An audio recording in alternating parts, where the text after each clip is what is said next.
Good morning, everyone.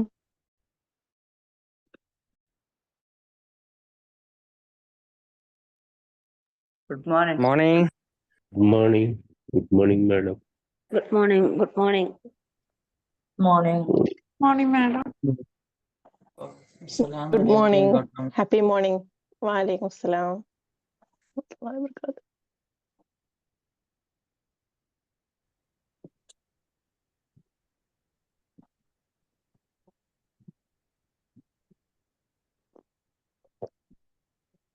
Assalamualaikum. Walaikum salam.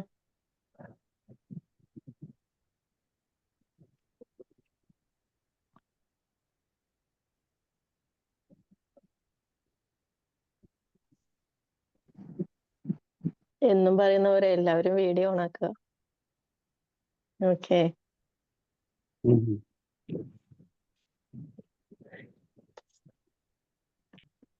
നമുക്ക് നല്ലൊരു interesting ആയിട്ടുള്ള ഒരു ടോപ്പിക് ആയിട്ടാണ് ഇന്ന് വന്നിട്ടുള്ളത്. Yeah.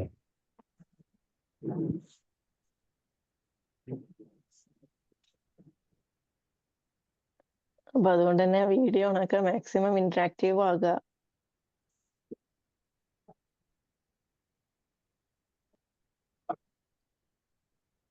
ആളുകളെ ഉള്ളൂ, ഇനിയില്ലേ വീഡിയോ ഓണാക്കാൻ? Yes, thank you.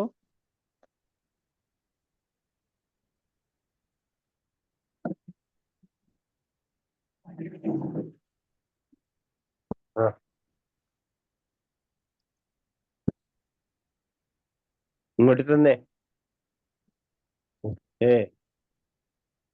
Thank U.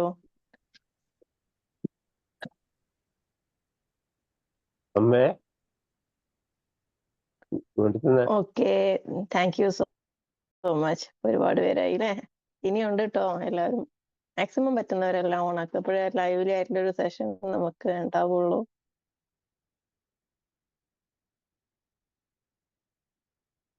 കണ്ണിൽ നോക്കി സംസാരിക്കുക എന്നൊക്കെ പറയും. കണ്ണിൽ നോക്കി സംസാരിക്കാൻ വീഡിയോ നോക്കിയാലേ കണ്ണ് കാണാൻ പറ്റുള്ളൂ.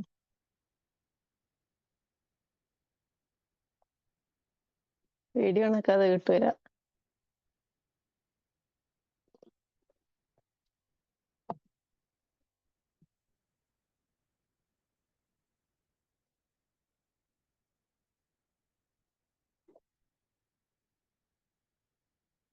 Okay, thank you. നമ്മുടെ ഇന്നത്തെ ടോപ്പിക് എന്ന് പറയുന്നത് mind management versus time management ആണ്. Mind management versus time management എന്താണ്? കേൾക്കുന്നില്ലേ? Mind management versus time management.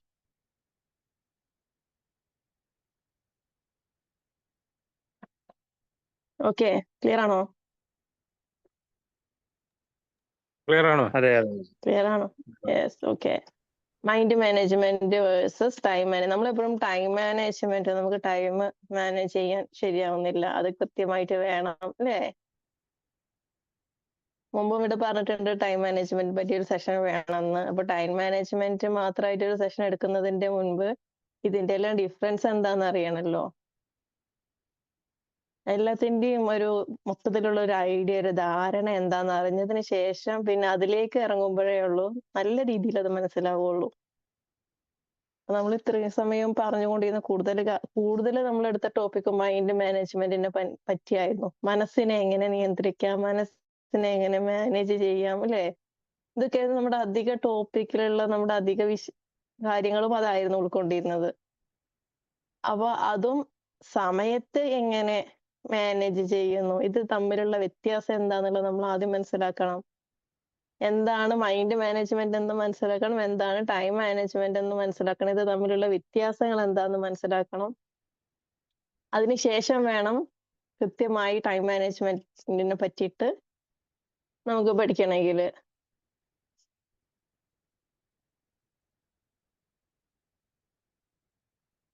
Okay, അപ്പോ അതുകൊണ്ട് തന്നെയാണ് ഞാൻ ഇങ്ങനെ ഒരു ടോപ്പിക്കുമായിട്ട് വന്നത്. എന്താണ് മൈൻഡ് മാനേജ്മെന്റ്, എന്താണ് ടൈം മാനേജ്മെന്റ് എന്ന് പറഞ്ഞിട്ട് എടുത്തത്. സോ നിങ്ങൾക്ക് പറയാൻ പറ്റുമോ മൈൻഡ് മാനേജ്മെന്റിനെ പറ്റിയിട്ട്? നമ്മൾ കുറച്ചൊക്കെ സെഷൻസ് എടുത്തിട്ടുണ്ട്. കറക്റ്റ് മൈൻഡ് മാനേജ്മെന്റ് എന്ന പേരിലല്ലെങ്കിലും ഒരു പല പേരുകളിലായി, പല വിഷയങ്ങളിലായി ഇതിനെപ്പറ്റിയൊക്കെ ഒരു ധാരണ വന്നിട്ടുണ്ടാവുമെന്ന് വിശ്വസിക്കുന്നുണ്ട്. അപ്പൊ ഒരു ഐഡിയ ഉണ്ടെങ്കിൽ പറഞ്ഞോളൂ. What is mind management? എന്താണ് മൈൻഡ് മാനേജ്മെന്റ്?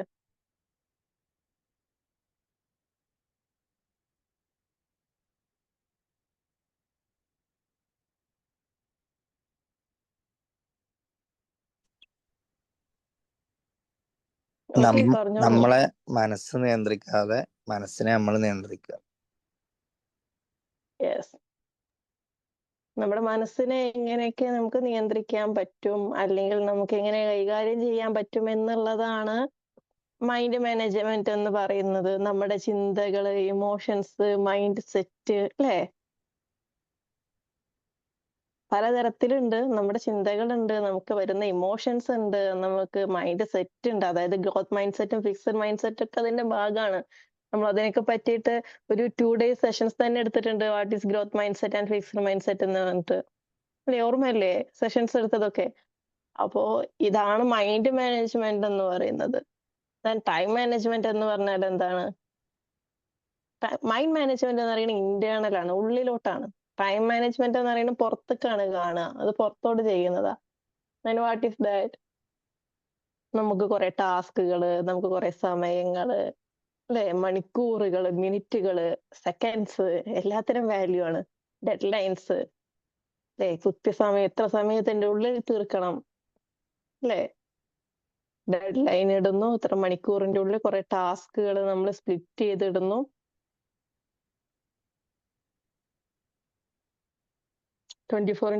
ടൈമിനെ നമ്മൾ എന്ത് ചെയ്യും? നമ്മൾ കംപ്ലീറ്റ്ലി ബ്രേക്ക് ചെയ്ത് സ്പ്ലിറ്റ് ചെയ്ത് നമ്മുടെ ആ ഒരു ടാസ്ക് കംപ്ലീറ്റ് ചെയ്യാൻ വേണ്ടിയോ നമ്മുടെ കാര്യങ്ങൾ പൂർത്തീകരിക്കാൻ വേണ്ടിയോ നമ്മൾ മാറ്റിയെടുക്കുന്നു. That is time management. കൃത്യമായ രീതിയിൽ വിനിയോഗിക്കുക, അല്ലെ? കൃത്യമായ രീതിയിൽ നമ്മളെ സമയത്തെ വിനിയോഗിക്കുന്നു. അതുപോലെ തന്നെയാണ് കൃത്യമായ രീതിയിൽ നമ്മളെ മനസ്സിനെ വിനിയോഗിക്കുക. ശരിയായ ചിന്തകള്, ശരിയായ ഇമോഷൻസ്, ശരിയായ മൈൻഡ് സെറ്റ്, ഫിക്സഡ് മൈൻഡ് സെറ്റിനെയൊക്കെ മാറ്റി നിർത്തി ഗ്രോത്ത് മൈൻഡ് സെറ്റ് കയ്യിൽ കൊണ്ടുവരിക. നല്ല നല്ല ചിന്തകൾ ഉണ്ടാകുക. ഇമോഷൻസ്, എല്ലാതരം ഇമോഷൻസ് ഉണ്ടാകും. ഇതിനെ റെഗുലേറ്റ് ചെയ്യാൻ പറ്റുക, അതായത് നമുക്കതിനെ കൈകാര്യം ചെയ്യാൻ പറ്റണം, അക്സെപ്റ്റ് ചെയ്യണം. എന്തൊക്കെ തരം ഇമോഷൻസ് ഉണ്ടോ, ഇമോഷൻസ് എല്ലാവർക്കും ഉണ്ടാവും. ഞാൻ എപ്പോഴും പറയുന്ന പോലെ ദേഷ്യം വരാൻ പാടില്ല എന്നല്ല, ദേഷ്യം വരാം, സങ്കടം വരാം, സന്തോഷം വരാം, വിഷമം വരാം, അസൂയയും എല്ലാം വരാം. എല്ലാം മനുഷ്യന്മാരായിട്ടുണ്ടെങ്കിൽ എല്ലാം വരും. പക്ഷെ ഇതിനെല്ലാം നമുക്ക് മാനേജ് ചെയ്യാൻ പറ്റണം, അല്ലെ? ഒരാൾക്ക് ഉപദ്രവമാവാത്ത രീതിയിൽ നമുക്ക് മാനേജ് ചെയ്യാൻ പറ്റണം. That is mind management. അല്ലാതെ ദേഷ്യം വരാതെ നിൽക്കുന്നതോ അല്ലെങ്കിൽ ദേഷ്യം വരില്ല എന്ന് പറയുന്നതോ അല്ല മൈൻഡ് മാനേജ്മെന്റ്.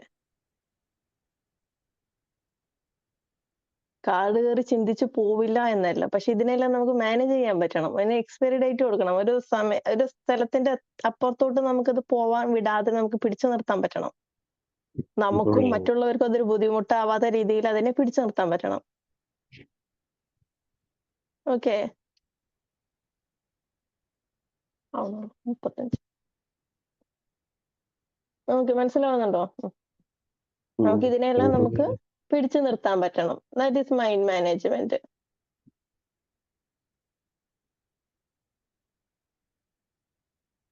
പറ്റാറുണ്ടോ? മൈൻഡ് മാനേജ്മെന്റിനെ പറ്റി പറയുമ്പോൾ നമ്മുടെ ഇമോഷൻസിനെ, തോട്ട്സിനെ ഒക്കെ പിടിച്ചു നിൽക്കാൻ പറ്റാറുണ്ടോ?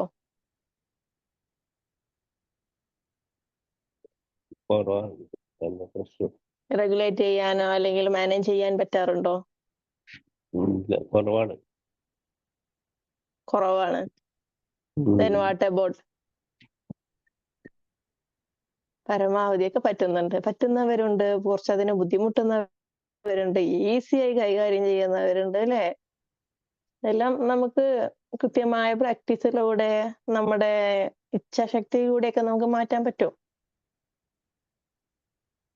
നമുക്കിതെല്ലാം നേടിയെടുക്കാനും സാധിക്കും. ഡെയിലി ഒരുപാട് കാലം നിർത്താതെ മെഡിറ്റേഷൻ ചെയ്യുന്ന ഒരാൾക്ക് വളരെ ഈസി ആയിട്ട് അവരുടെ മൈൻഡിനെ കയ്യിലെടുക്കാൻ പറ്റും, മാനേജ് ചെയ്യാൻ പറ്റും. ഏത് തരം ഇമോഷൻസ് ആണെങ്കിലും അവർക്ക് അത് കൈകാര്യം ചെയ്യാൻ പറ്റും. അവിടെ ഇങ്ങനെ ഭയങ്കര കൂർമ്മ ബുദ്ധിയാണെന്ന് പറയും. നല്ല രീതിയിൽ എന്ത് ചെയ്യാൻ പറ്റുന്നോ നമ്മുടെ മൈൻഡിനെ ബാലൻസ് ചെയ്യാൻ സാധിക്കും. മൈൻഡ് കൈവിട്ട് പോകുന്ന ഒരു അവസ്ഥയിലോട്ട് പെട്ടെന്നൊന്നും വരില്ല. നല്ല ഫോക്കസ് കൊടുക്കുകയാണ്. ബ്രെയിനിന് വേണ്ട റെസ്റ്റ് കൊടുക്കുകയാണ്. ബ്രെയിനിന് വേണ്ട എല്ലാ തരം സാധനങ്ങളും നമ്മൾ ഈ മെഡിറ്റേഷന്റെ സമയത്ത് എല്ലാ തരവും നമുക്ക് ആ ഒരു മെഡിറ്റേഷന്റെ സമയത്ത് കൊടുക്കുന്നത് ഡെയിലി കൊടുത്തോണ്ടിരിക്കുക. ഒരു ദിവസം വിടാതെ കൊടുത്തോണ്ടിരിക്കുക. അപ്പൊ അതിന്റെ ഒരു ആഫ്റ്റർ എഫക്ട്, അതിന്റെ റിസൾട്ട് എന്ന് പറയുന്നത് വളരെ വലുതായിരിക്കും. അത് ഈ പറഞ്ഞ പോലെ കുറച്ച് ദിവസം കൊണ്ടൊന്നും ആയിരിക്കില്ല. കുറച്ച് കാലങ്ങളായി നമ്മളിത് സ്ഥിരമായിട്ട് ചെയ്തുകൊണ്ടിരിക്കുകയാണെങ്കിൽ നമ്മുടെ എല്ലാ ഇമോഷൻസിനെയും നമുക്ക് കൃത്യമായ രീതിയിൽ നമുക്ക് കൈകാര്യം ചെയ്യാൻ പറ്റും. അങ്ങനെ പറ്റിക്കഴിഞ്ഞാൽ അത് നമ്മുടെ ബാക്കിയുടെ എല്ലാ കാര്യങ്ങളിലും റിഫ്ലക്ട് ചെയ്യും. നമ്മുടെ മൈൻഡ് ഓക്കെ ആണെങ്കിൽ, ഇപ്പോഴും പറയുന്ന പോലെ നമ്മുടെ മെന്റൽ ഹെൽത്ത് ഓക്കെ ആണെങ്കിൽ നമ്മുടെ ഫിസിക്കൽ ഹെൽത്ത് ഓൾമോസ്റ്റ് ഓക്കെ ആയി വരും. നമുക്ക് ഇതിനെ ഫിസിക്കൽ ഹെൽത്തിനെ നമുക്ക് കൈകാര്യം ചെയ്യാനുള്ള ഒരു ശേഷി മെന്റൽ ഹെൽത്ത് കൊണ്ട് സാധിക്കും. നമുക്ക് ഇതെല്ലാം കൈകാര്യം ചെയ്യാനുള്ള ഒരു ശേഷി നമുക്ക് മെന്റൽ ഹെൽത്ത് ഉണ്ടെങ്കിൽ സാധിക്കും. അപ്പൊ ഏറ്റവും കൂടുതൽ ഇമ്പോർട്ടന്റ് ആയിട്ട് ഒരു മനുഷ്യന് വേണ്ടത് മെന്റൽ ഹെൽത്ത് ആണ്. മാനസിക ആരോഗ്യം, അതാണ് മനുഷ്യന് ഇമ്പോർട്ടന്റ് ആയിട്ട് വേണ്ടത്. അതുണ്ടെങ്കിലേ ബാക്കിയുള്ളതിനെ എല്ലാം നമുക്ക് കൈകാര്യം ചെയ്യാൻ സാധിക്കുകയുള്ളൂ. ഓക്കെ, അപ്പൊ നമുക്ക് ഈ പറഞ്ഞ പോലെ നമ്മുടെ ഇമോഷൻസിനെയും തോട്ട്സിനെയും മൈൻഡ് സെറ്റിനെയും ഒക്കെ നമുക്ക് ബാലൻസ് ചെയ്യാൻ സാധിക്കുമെങ്കിൽ എക്സ്റ്റേണൽ ആയിട്ടുള്ള നമ്മുടെ ടാസ്കുകള്, നമ്മുടെ മണിക്കൂറുകൾ, മിനിറ്റുകൾ, ഡെഡ് ലൈൻ, ഇതെല്ലാം നമ്മുടെ തലയിലൂടെ ഓടിക്കൊണ്ടിരിക്കും. നമുക്ക് അതെല്ലാം കൃത്യമായിട്ട് കൈകാര്യം ചെയ്യാൻ സാധിക്കും. അറ്റ് ദ സെയിം ടൈം നമ്മൾ ടാസ്ക് ഒക്കെ സെറ്റ് ചെയ്തു, നമ്മൾ ഇത്ര മണിക്കൂറിന്റെ ഉള്ളിൽ തീർക്കുന്നു, അല്ലെങ്കിൽ ഇത്ര ഹവേഴ്സിന്റെ ഉള്ളിൽ എന്താ പറയുക, ഇത്ര മിനിറ്റിന്റെ ഉള്ളിൽ തീർക്കുന്നു, നമ്മളൊരു ഡെഡ് ലൈൻ കൊടുക്കുന്നു, ഇത്ര ദിവസത്തിനുള്ളിൽ ഈ കാര്യം തീർക്കും, അത് ഞാൻ കൃത്യമായിട്ട് ചെയ്യും. ഈ കാര്യങ്ങളെല്ലാം നമ്മൾ സെറ്റ് ചെയ്ത് വെച്ചിട്ടുണ്ട്. പ്ലാനർ നമ്മുടെ കയ്യിലുണ്ട്, ടു ഡു ലിസ്റ്റ് നമ്മുടെ കയ്യിലുണ്ട്. കാരണം ഇതൊക്കെ എക്സ്റ്റേണൽ ആണ്, നമുക്കതിന് അവൈലബിൾ ആണ്. നമുക്ക് ആപ്സ് യൂസ് ചെയ്യാം, ടെക്നോളജീസ് യൂസ് ചെയ്യാം, പ്ലാനറിന്റെ ബുക്സ് ഉണ്ട്, അത് യൂസ് ചെയ്യാം. വളരെ എളുപ്പമായിട്ട് ഇതെല്ലാം നമുക്ക് ചെയ്യാൻ പറ്റും. ടെക്നിക്സുകൾ ഉണ്ട്. അപ്പൊ ഈ വക കാര്യങ്ങളെല്ലാം നമ്മൾ ചെയ്തു വെച്ചു. പക്ഷെ നമ്മുടെ മൈൻഡ് സെറ്റ് അല്ല, മൈൻഡ് മാനേജ്മെന്റ് ഓക്കെ അല്ല എന്നുണ്ടെങ്കിൽ നമുക്ക് ഇതൊന്നും കംപ്ലീറ്റ് ചെയ്യാൻ പറ്റില്ല. അതെല്ലാം അവിടെ നിൽക്കും. കാരണം നമ്മുടെ തോട്ട്സ് അങ്ങനെ കയറി കയറി പോവാണ്. നമ്മുടെ ഇമോഷൻസ് നമുക്ക് കൈകാര്യം ചെയ്യാൻ പറ്റുന്നില്ല. നമ്മുടെ മൈൻഡ് സെറ്റ് എന്താണ്, ഫിക്സഡ് മൈൻഡ് സെറ്റിൽ പോകുന്നില്ല.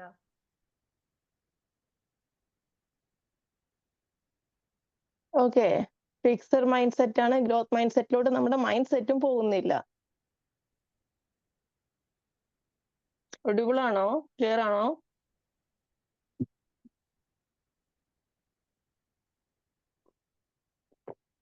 സ്റ്റെക്ക് ഉണ്ടെങ്കിൽ പറയണം കേട്ടോ.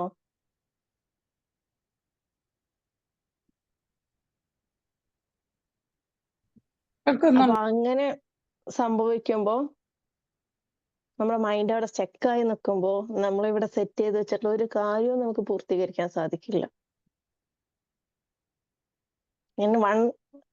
ഒന്നെന്താണ് ഇന്റേണൽ ആണ്, ഒന്ന് എക്സ്റ്റേണൽ ആണ്. ഇന്റേണൽ ആയിട്ടുള്ളത് ഓക്കെ ആവാതെ എക്സ്റ്റേണൽ ആയിട്ടുള്ളത് ഓക്കെ ആവില്ല. ഇപ്പൊ നിങ്ങൾക്ക് മനസ്സിലായിട്ടുണ്ടാവും എന്തുകൊണ്ടാണ് ഞാൻ ഇങ്ങനെ ഒരു ടോപ്പിക് എടുത്തിട്ടുള്ളത്. കാരണം നമ്മൾ ടൈം മാനേജ്മെന്റിനെ പറ്റി സംസാരിച്ചു, ഇതെങ്ങനെയെല്ലാം കൃത്യമായി ചെയ്യണമെന്ന് പറഞ്ഞു, ടു ഡു ലിസ്റ്റ്, പ്ലാനർ, ടെക്നിക്സുകള്, ഇതിനെല്ലാം പറ്റി ഞാൻ നിങ്ങൾക്ക് സംസാരിച്ചു തന്നു. ഒരു ഓവറോൾ ഒരു ഐഡിയ കിട്ടി, എല്ലാം ചെയ്തു. പക്ഷെ നിങ്ങളുടെ മൈൻഡ് മാനേജ് ചെയ്യാൻ സാധിക്കുന്നില്ല എന്നുണ്ടെങ്കിൽ അതെല്ലാം വെള്ളത്തിൽ വരച്ച വര പോലെ ആകും. 2 minutes. No.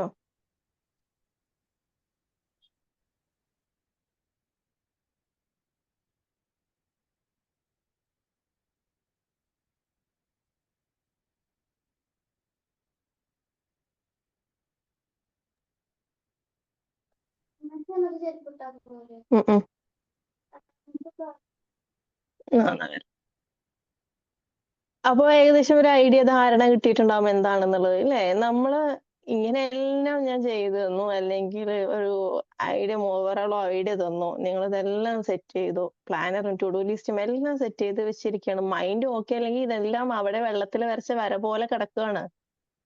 Am I right? Yes or no? Yes. അപ്പൊ അപ്പൊ നമ്മൾ ആദ്യം ശരിയാക്കേണ്ടത് എന്താ? ആദ്യം Mind. നമ്മൾ മാനേജ് ചെയ്യാൻ നമുക്ക് പഠിക്കേണ്ടത് എന്താണ്? മൈൻഡ്. മൈൻഡിനെ നമ്മൾ കൃത്യമായിട്ട് മാനേജ് ചെയ്യാൻ പറ്റണം. മൈൻഡ് നമ്മുടെ കയ്യിലാണെന്ന് ഉറപ്പ് വരുത്തി കഴിഞ്ഞാൽ ദെൻ നമ്മുടെ ബാക്കി എല്ലാ കാര്യവും ഈസി ആയിരിക്കും. അതല്ലെങ്കിൽ നമ്മൾ അവിടെയും സ്ട്രഗിൾ ചെയ്യും. നമ്മൾ ഈ ടൈം മാനേജ്മെന്റിന്റെ കാര്യത്തിൽ നമ്മൾ സ്ട്രഗിൾ ചെയ്യും. Okay, that is the reason what is mind management and time management.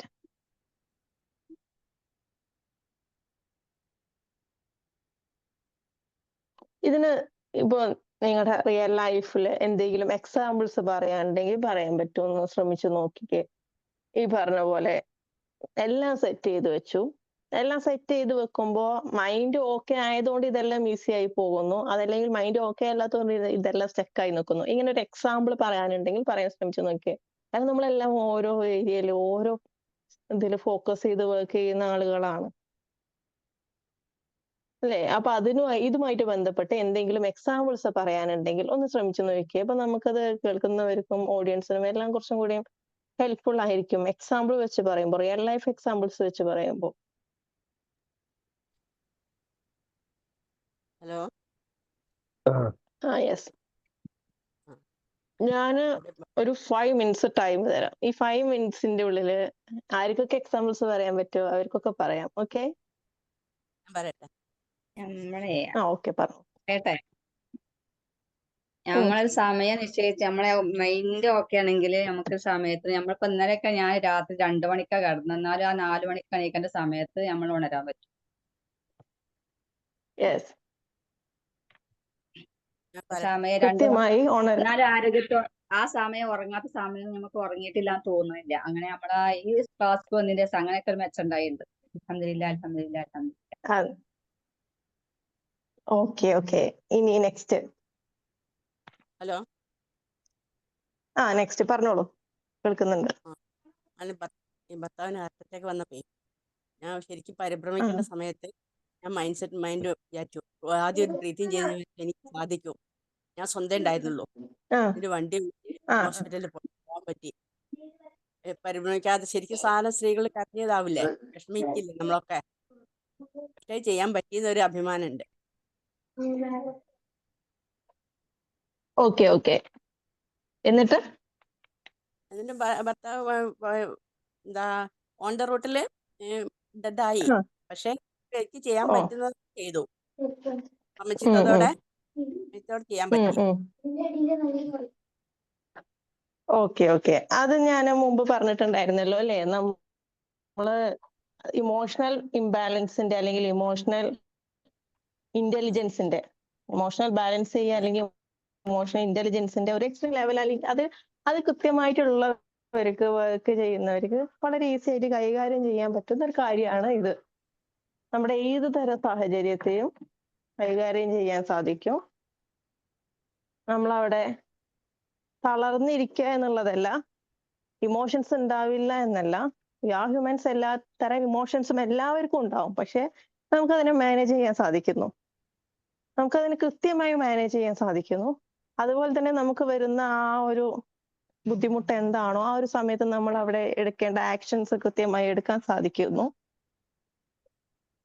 അതെന്തുകൊണ്ടാന്ന് വെച്ചാൽ നമുക്ക് ഇമോഷനെ നമുക്ക് ബാലൻസ് ചെയ്യാനും നമുക്ക് അതിനെ കൃത്യമായി കൈകാര്യം ചെയ്യാനും സാധിക്കുന്നത് കൊണ്ടാണ്. ഇമോഷണൽ ഇന്റലിജൻസ് നല്ല രീതിയിലുള്ള ഒരാൾക്ക് വളരെ ഈസിയായി കൈകാര്യം ചെയ്യാൻ പറ്റുന്ന ഒരു കാര്യമാണത്. അപ്പൊ അത് മൈൻഡ് മാനേജ്മെന്റിന്റെ വേറൊരു ലെവൽ തന്നെയാണ്. കൃത്യമായി മൈൻഡ് മാനേജ് ചെയ്യാൻ പറ്റുന്നവർക്ക് ചെയ്യാൻ പറ്റുന്ന ഒരു കാര്യമാണ്. Okay,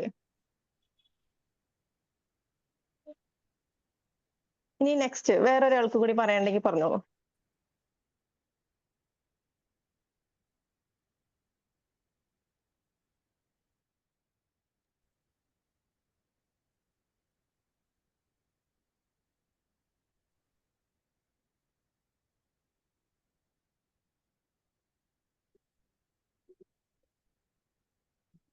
hello.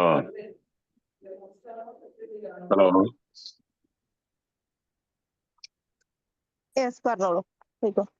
അതിനാൽ നമ്മൾക്ക് എന്താ ഒരു കാര്യം ചിന്തിക്കാൻ പറ്റും, നമുക്ക് 100% കഴിയും എന്നുള്ള ഉറപ്പുണ്ടെങ്കിൽ അത് പെട്ടെന്ന് ചെയ്യാൻ പറ്റും. അങ്ങനെ മൈൻഡിൽ ഉറപ്പിക്കാതെ എനിക്ക് ചെയ്യാൻ പറ്റും എന്നുള്ളതിൽ എന്നാൽ അതിനുള്ള സാമ്പത്തികവും സമയവും എല്ലാം ഒത്തുവരും. എന്തെങ്കിലും ചെയ്യാൻ പറ്റില്ല വെച്ചാൽ അങ്ങനെ നീണ്ട കാര്യങ്ങൾ പോകും.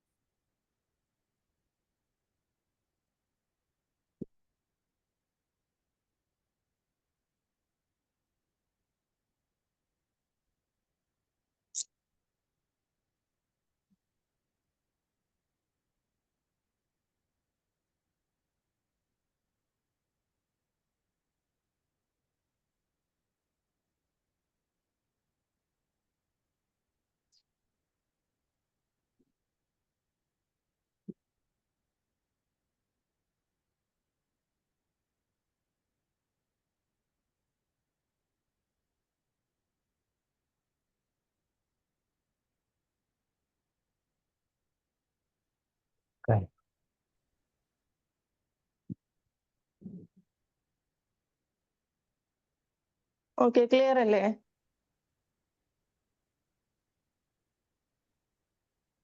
ഇമോഷൻസിനെ നമുക്ക് കൃത്യമായി മാനേജ് ചെയ്യാൻ സാധിക്കുന്നതിലൂടെ നമ്മുടെ മറ്റുള്ള കാര്യങ്ങളെല്ലാം കുറച്ചും കൂടി എളുപ്പമായി വരും. നമുക്ക് ഇമോഷൻസ് ഉണ്ടാവില്ല എന്നോ, നമുക്ക് ബുദ്ധിമുട്ടുകൾ ഉണ്ടാവില്ല എന്നോ, വിഷമങ്ങൾ ഉണ്ടാവില്ല എന്നോ ഇങ്ങനെയൊന്നും പറയാൻ പറ്റില്ല. എല്ലാതരം വിഷമങ്ങളും, സന്തോഷമാണെങ്കിലും വിഷമാണെങ്കിലും ഇമോഷൻസ് ആണെങ്കിലും എല്ലാം മനുഷ്യർക്ക്, ഹെൽത്ത് ആണെങ്കിൽ ഇപ്പൊ ഫിസിക്കൽ ഹെൽത്ത് നമുക്ക് എല്ലാവർക്കും നല്ല ഹെൽത്തി ആയിട്ട് നടക്കുക എന്ന് പറയാൻ പറ്റില്ല. അസുഖങ്ങൾ ഉണ്ടാവുമല്ലോ. പക്ഷെ നമുക്ക് ഇതിനെ മാനേജ് ചെയ്യാൻ പറ്റണം അല്ലേ? അപ്പൊ അതിന് നമുക്ക് എന്ത് വേണം? മൈൻഡ് മാനേജ്മെന്റ് കൃത്യമായിട്ട് അറിഞ്ഞിരിക്കണം.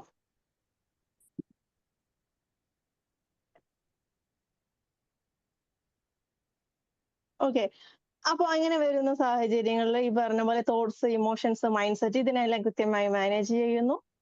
എന്നാൽ ടൈം മാനേജ്മെന്റ് ആണെങ്കിൽ ഇത് എക്സ്റ്റേണൽ ആണ്. അടുത്തത് എന്താണ്? It's okay. എല്ലാം നമുക്ക് ആ ഒരു ഇറ്റ്സ് ഓക്കെ, എല്ലാം ഓക്കെ ആണ് അല്ലേ? ഇറ്റ്സ് ഓക്കെ, എല്ലാം ഓക്കെ ആണ്. നമുക്ക് പലതരം പ്രശ്നങ്ങൾ വരുമ്പോഴും ഇതെല്ലാം ഓക്കെ ആണ്. നമുക്കതിനെ അക്സെപ്റ്റ് ചെയ്യാൻ പറ്റണം. വാട്ട് എവർ ഇറ്റ് ഈസ് നമുക്ക് അക്സെപ്റ്റ് ചെയ്യാൻ പറ്റണം. നമുക്ക് വേറൊരു ഓപ്ഷൻ ഉണ്ടെങ്കിൽ അതിനുള്ളിൽ നോക്കണം. What's next? അടുത്തത് എന്താണ്? കഴിഞ്ഞത് കഴിഞ്ഞു, നടന്നത് നടന്നു. അതിൽ നിന്ന് കുറെ പാഠങ്ങൾ ഉൾക്കൊള്ളുക. അടുത്തത് എന്താണെന്നുള്ളത് നമ്മൾ ഫോക്കസ് ചെയ്യുക. കഴിഞ്ഞതിൽ, നടന്നതിൽ ഇതിലൊന്നും വിഷമിച്ചിരുന്നത് കൊണ്ട് ഒന്നും നേടാനില്ല. നമ്മുടെ കുറച്ച് സമയം വിഷമിച്ചിരിക്കുന്നത് കൊണ്ടുള്ള കുറച്ച് സമയം, നമ്മുടെ മെന്റൽ ഹെൽത്ത്, നമ്മുടെ എനർജി ഇതെല്ലാം കുറച്ച് നഷ്ടപ്പെടും എന്നല്ലാണ്ട് നമുക്ക് അവിടെ കൂടുതലായിട്ട് പ്രത്യേകിച്ചൊന്നും നഷ്ടപ്പെടാനില്ല. അത് മനസ്സിലാക്കി കഴിഞ്ഞാൽ കുറച്ചും കൂടിയും കാര്യങ്ങൾ എളുപ്പമായിരിക്കും. ഇമോഷൻ ഉള്ളത് കൊണ്ടാണ് ഇങ്ങനത്തെ ക്ലാസ്സിലൊക്കെ വിഷമിച്ചിരിക്കുകയാണെങ്കിൽ എത്തിപ്പെട്ടത്. ഇമോഷനുകളാണ് ഇതിലൊക്കെ എത്തിപ്പെട്ടത്. എങ്ങനെയാ? ഇങ്ങനത്തെ ഇമോഷനുകളും ബുദ്ധിമുട്ടുകളും അതൊക്കെയാണ് ഇങ്ങനത്തെ ക്ലാസ്സുകളിലൊക്കെ എത്തിപ്പെടാൻ കാരണം അതാണ്. അപ്പൊ അതിനൊക്കെ എപ്പോഴും ഹംദ പറയുന്നു ഇപ്പൊ. യെസ്, അതാണ് നമുക്ക് ഈ പറഞ്ഞ പോലെ നമ്മുടെ ചെറിയൊരു വിഷമമായിരിക്കും നമ്മൾ ഈ ഒരു മേഖലയില് അല്ലെങ്കിൽ ഇതുപോലൊരു സെഷനില് അല്ലെങ്കിൽ ഇങ്ങനെ ഒരു മെഡിറ്റേഷന് അല്ലെങ്കിൽ ഇങ്ങനെ പല രീതിയിലോട്ട് നിങ്ങളെ ഡൈവേർട്ട് ചെയ്ത് കൊണ്ടുവന്ന് ഇരുത്തുന്നത് നമ്മുടെ ഉള്ളിലുള്ള വിഷമങ്ങൾ. അപ്പൊ അതിനെ മറികടക്കണം, അതിനെ ഒരു ആർജവമാണ്, നമുക്ക് ഓക്കെ ആക്കണം, ശരിയാക്കണം എന്നുള്ളതാണ്. പക്ഷെ ഇവിടെ വരുമ്പോ ഒരു വിഷമം മാറ്റാൻ വേണ്ടി അല്ലെങ്കിൽ കുറച്ച് സമയം ഒരു ആശ്വാസം കിട്ടാൻ വേണ്ടി എന്നുള്ളത് ഒരു ലക്ഷ്യത്തോടെ വരുമ്പോ എനിക്ക് തോന്നുന്നു ആ ഒരു വിഷമം മാറ്റുന്നതിനേക്കാൾ അതിനോട് കൂടെ തന്നെ ഒരുപാട് കാര്യങ്ങൾ, അറിയാൻ പറ്റാത്ത ഒരുപാട് പുതിയ പുതിയ കാര്യങ്ങൾ ഇവിടുന്ന് പഠിക്കുന്നുണ്ട് ഇല്ലേ? ശരിയാ. ഒരുപാട് കാര്യങ്ങളെ പറ്റി ധാരണ കിട്ടുന്നു, ഒരുപാട് കാര്യങ്ങളെ പറ്റി അറിയുന്നു, കേൾക്കാത്ത കുറെ കാര്യങ്ങൾ കേൾക്കുന്നു, അറിയാത്ത കുറെ കാര്യങ്ങൾ അറിയുന്നു, കുറെ ആളുകളെ പരിചയപ്പെടുന്നു, കുറെ ആളുകളുടെ അനുഭവങ്ങൾ അറിയുന്നു. ഇതെല്ലാം നമുക്ക് ഇതിലൂടെ കിട്ടിയ നേട്ടങ്ങളാണ്. Yes or no? ശരിയല്ലേ? ശരിയാണ്, കുറെ അറിവുകൾ കിട്ടിയിട്ടുണ്ട്. യെസ്, അതാണ് നമുക്ക്. അപ്പൊ എല്ലാത്തിലും എന്താണ്, അപ്പൊ നമുക്ക് ഇമോഷൻ, വിഷമങ്ങൾ അല്ലെങ്കിൽ ഇങ്ങനെയുള്ള കാര്യങ്ങളൊന്നും ഉണ്ടാവുന്നത്, എല്ലാത്തിനും അതിൻ്റെതായ നല്ലതുണ്ടാവും എന്ന് പറയുന്നത് ഇങ്ങനെയൊക്കെയാണ്. നമ്മളിങ്ങനെ ഒരു മേഖലയിലെത്തി നമുക്കതിനെ മാനേജ് ചെയ്യാനുള്ള കാര്യങ്ങൾ അറിയുന്നു, പഠിക്കുന്നു, കുറെ കാര്യങ്ങളെ പറ്റി ധാരണ കിട്ടുന്നു, അറിയുന്നു, കുറെ അനുഭവങ്ങളാണ് ഒരു മനുഷ്യനെ ഏറ്റവും കൂടുതൽ മാറ്റാനും അവർക്ക് മുതൽക്കൂട്ടാവുന്നതും. അല്ലേ? അപ്പൊ പലതരം അനുഭവങ്ങൾ നമുക്ക് ലഭിക്കുന്നു, ഒരുപാട് ആളുകളുടെ അനുഭവങ്ങള് ഇല്ലേ? ഇതെല്ലാം കുറെ ആളുകളെ നമ്മൾ ദിവസവും നമ്മൾ പരിചയപ്പെടുന്നു, അറിയുന്നു. ഇതൊക്കെ നമുക്ക് കിട്ടിയ ഓരോ ബ്ലെസ്സിങ്സ് ആണ്. ഓരോ ബ്ലെസ്സിങ്ങിനും നമ്മൾ ഗ്രാറ്റിറ്റ്യൂഡ് പറഞ്ഞുകൊണ്ടിരിക്കണം എന്നാ.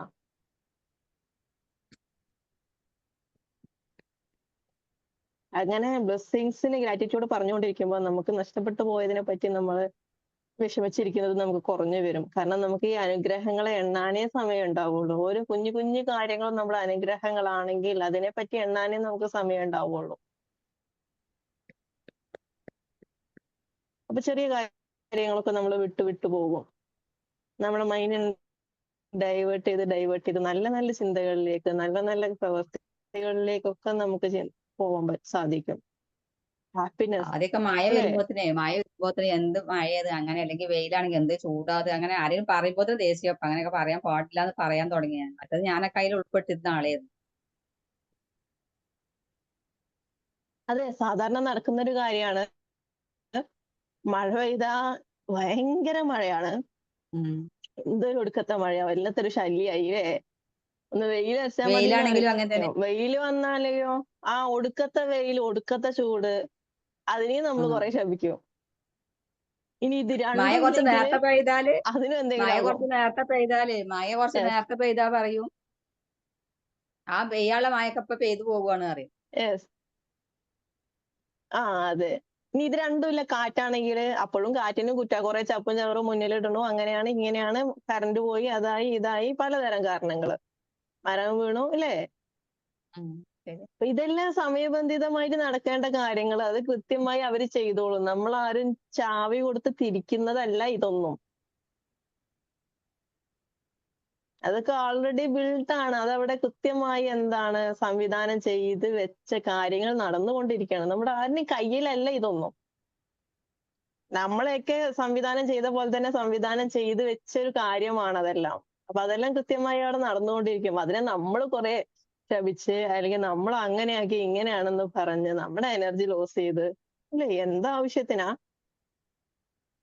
അതിലെന്താ ഒരു ഫാക്ട് ഉള്ളത്, എന്താ അതിലൊരു കാര്യം ഉള്ളത് എന്നൊക്കെ ചിന്തിക്കുന്നതിൽ അർത്ഥം അല്ലേ? അതല്ലേ ഇതിന്റെ ശരി. അങ്ങനെ നമുക്ക് ചിന്തിക്കാൻ പറ്റുന്നത് തന്നെ വലിയ കാര്യ. അതൊന്നുമല്ല അതിന്റെ സത്യം, അത് നടന്നു പോയിക്കോളും എന്നൊക്കെ പറഞ്ഞ് ജീവിതം എന്താണ് എന്നുള്ളതിന്റെ ഒരു അർത്ഥം നമുക്ക് മനസ്സിലാക്കാൻ പറ്റുന്നതിനെ അങ്ങനെയൊക്കെയാ.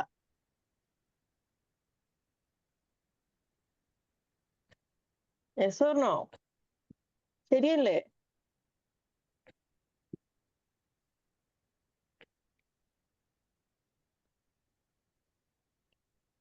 എന്താ ആരും ഒന്നും മിണ്ടാത്തെ? Yes. Okay, thank you. Yes.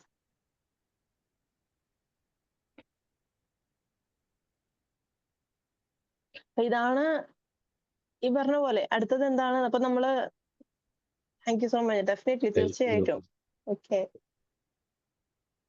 അപ്പൊ നമ്മൾ പറഞ്ഞ പോലെ മൈൻഡ് മാനേജ്മെന്റിന്റെ ഫോക്കസ് ആണ്. അടുത്തത് എന്താണ്? ഗോളാണ്. ഗോൾ വരുമ്പോൾ നമുക്ക് മൈൻഡ് മാനേജ്മെന്റ് പറയുമ്പോൾ നമ്മുടെ ഗോളിൽ എന്താ വേണ്ടത്? മെന്റൽ ക്ലാരിറ്റി വേണം. നമുക്ക് കൃത്യമായ ഒരു ക്ലാരിറ്റി, നമുക്ക് എന്ത് ഇമോഷൻ ആണ് നമ്മളിലൂടെ നടന്നു പോകുന്ന ഈച്ച് ആൻഡ് എവറി ഇമോഷൻ നമുക്ക് കൃത്യമായി ഒരു ക്ലാരിറ്റി ഉണ്ടാവണം. എനിക്ക് ദേഷ്യം വരുന്നു, എനിക്ക് വിഷമം വരുന്നു, എനിക്ക് സന്തോഷം വരുന്നു, എനിക്ക് അസൂയ തോന്നുന്നേ അല്ലേ?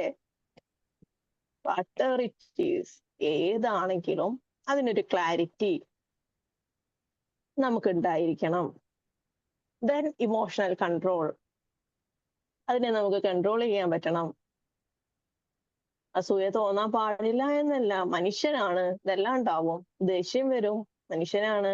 വിഷമം വരും, സന്തോഷം വരും. അത് അവരുടെ ആ ഒരു അവസ്ഥയ്ക്ക് അനുസരിച്ചിരിക്കും. അപ്പൊ ഇതെല്ലാം മനുഷ്യനുണ്ടാവും. ഇതിനെ നമുക്ക് കൺട്രോൾ ചെയ്യാൻ പറ്റണം. അതായത് നമുക്കും മറ്റുള്ളവർക്കും ദോഷമാവാത്ത രീതിയിൽ നമുക്ക് കൺട്രോൾ ചെയ്യാൻ പറ്റണം. അസൂയ നമുക്കോ മറ്റുള്ളവർക്കോ അത് ദോഷമാവരുത്.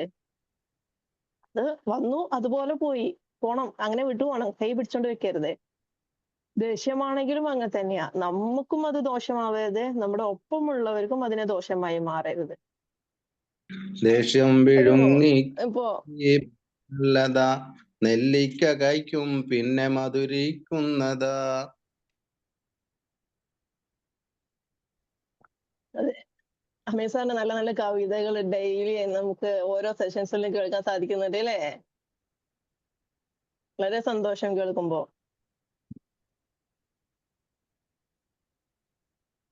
ഓക്കെ, ദെൻ എന്താണ് ഈ പറഞ്ഞ പോലെ നമുക്ക് ഇതിനെല്ലാം കൺട്രോൾ ചെയ്യാൻ സാധിക്കണം കൃത്യമായ രീതിയിൽ. ഇപ്പൊ ഞാൻ പറയുകയാണെങ്കിൽ, ഇപ്പൊ ഇവിടെ ഒരുപാട് കാലമായിട്ട് മെഡിറ്റേഷൻ ചെയ്യുന്നവരുണ്ടായിരിക്കും അല്ലെ? വർഷങ്ങളായിട്ട് മെഡിറ്റേഷൻ ചെയ്യുന്നവരുണ്ടായിരിക്കും, ഒരുപാട് എക്സ്പീരിയൻസ് ഉള്ളവരുണ്ടായിരിക്കും. ഉണ്ടോ ഇല്ലേ? സ്വർണ്ണോ ഉണ്ടെങ്കിൽ പറയാട്ടോ.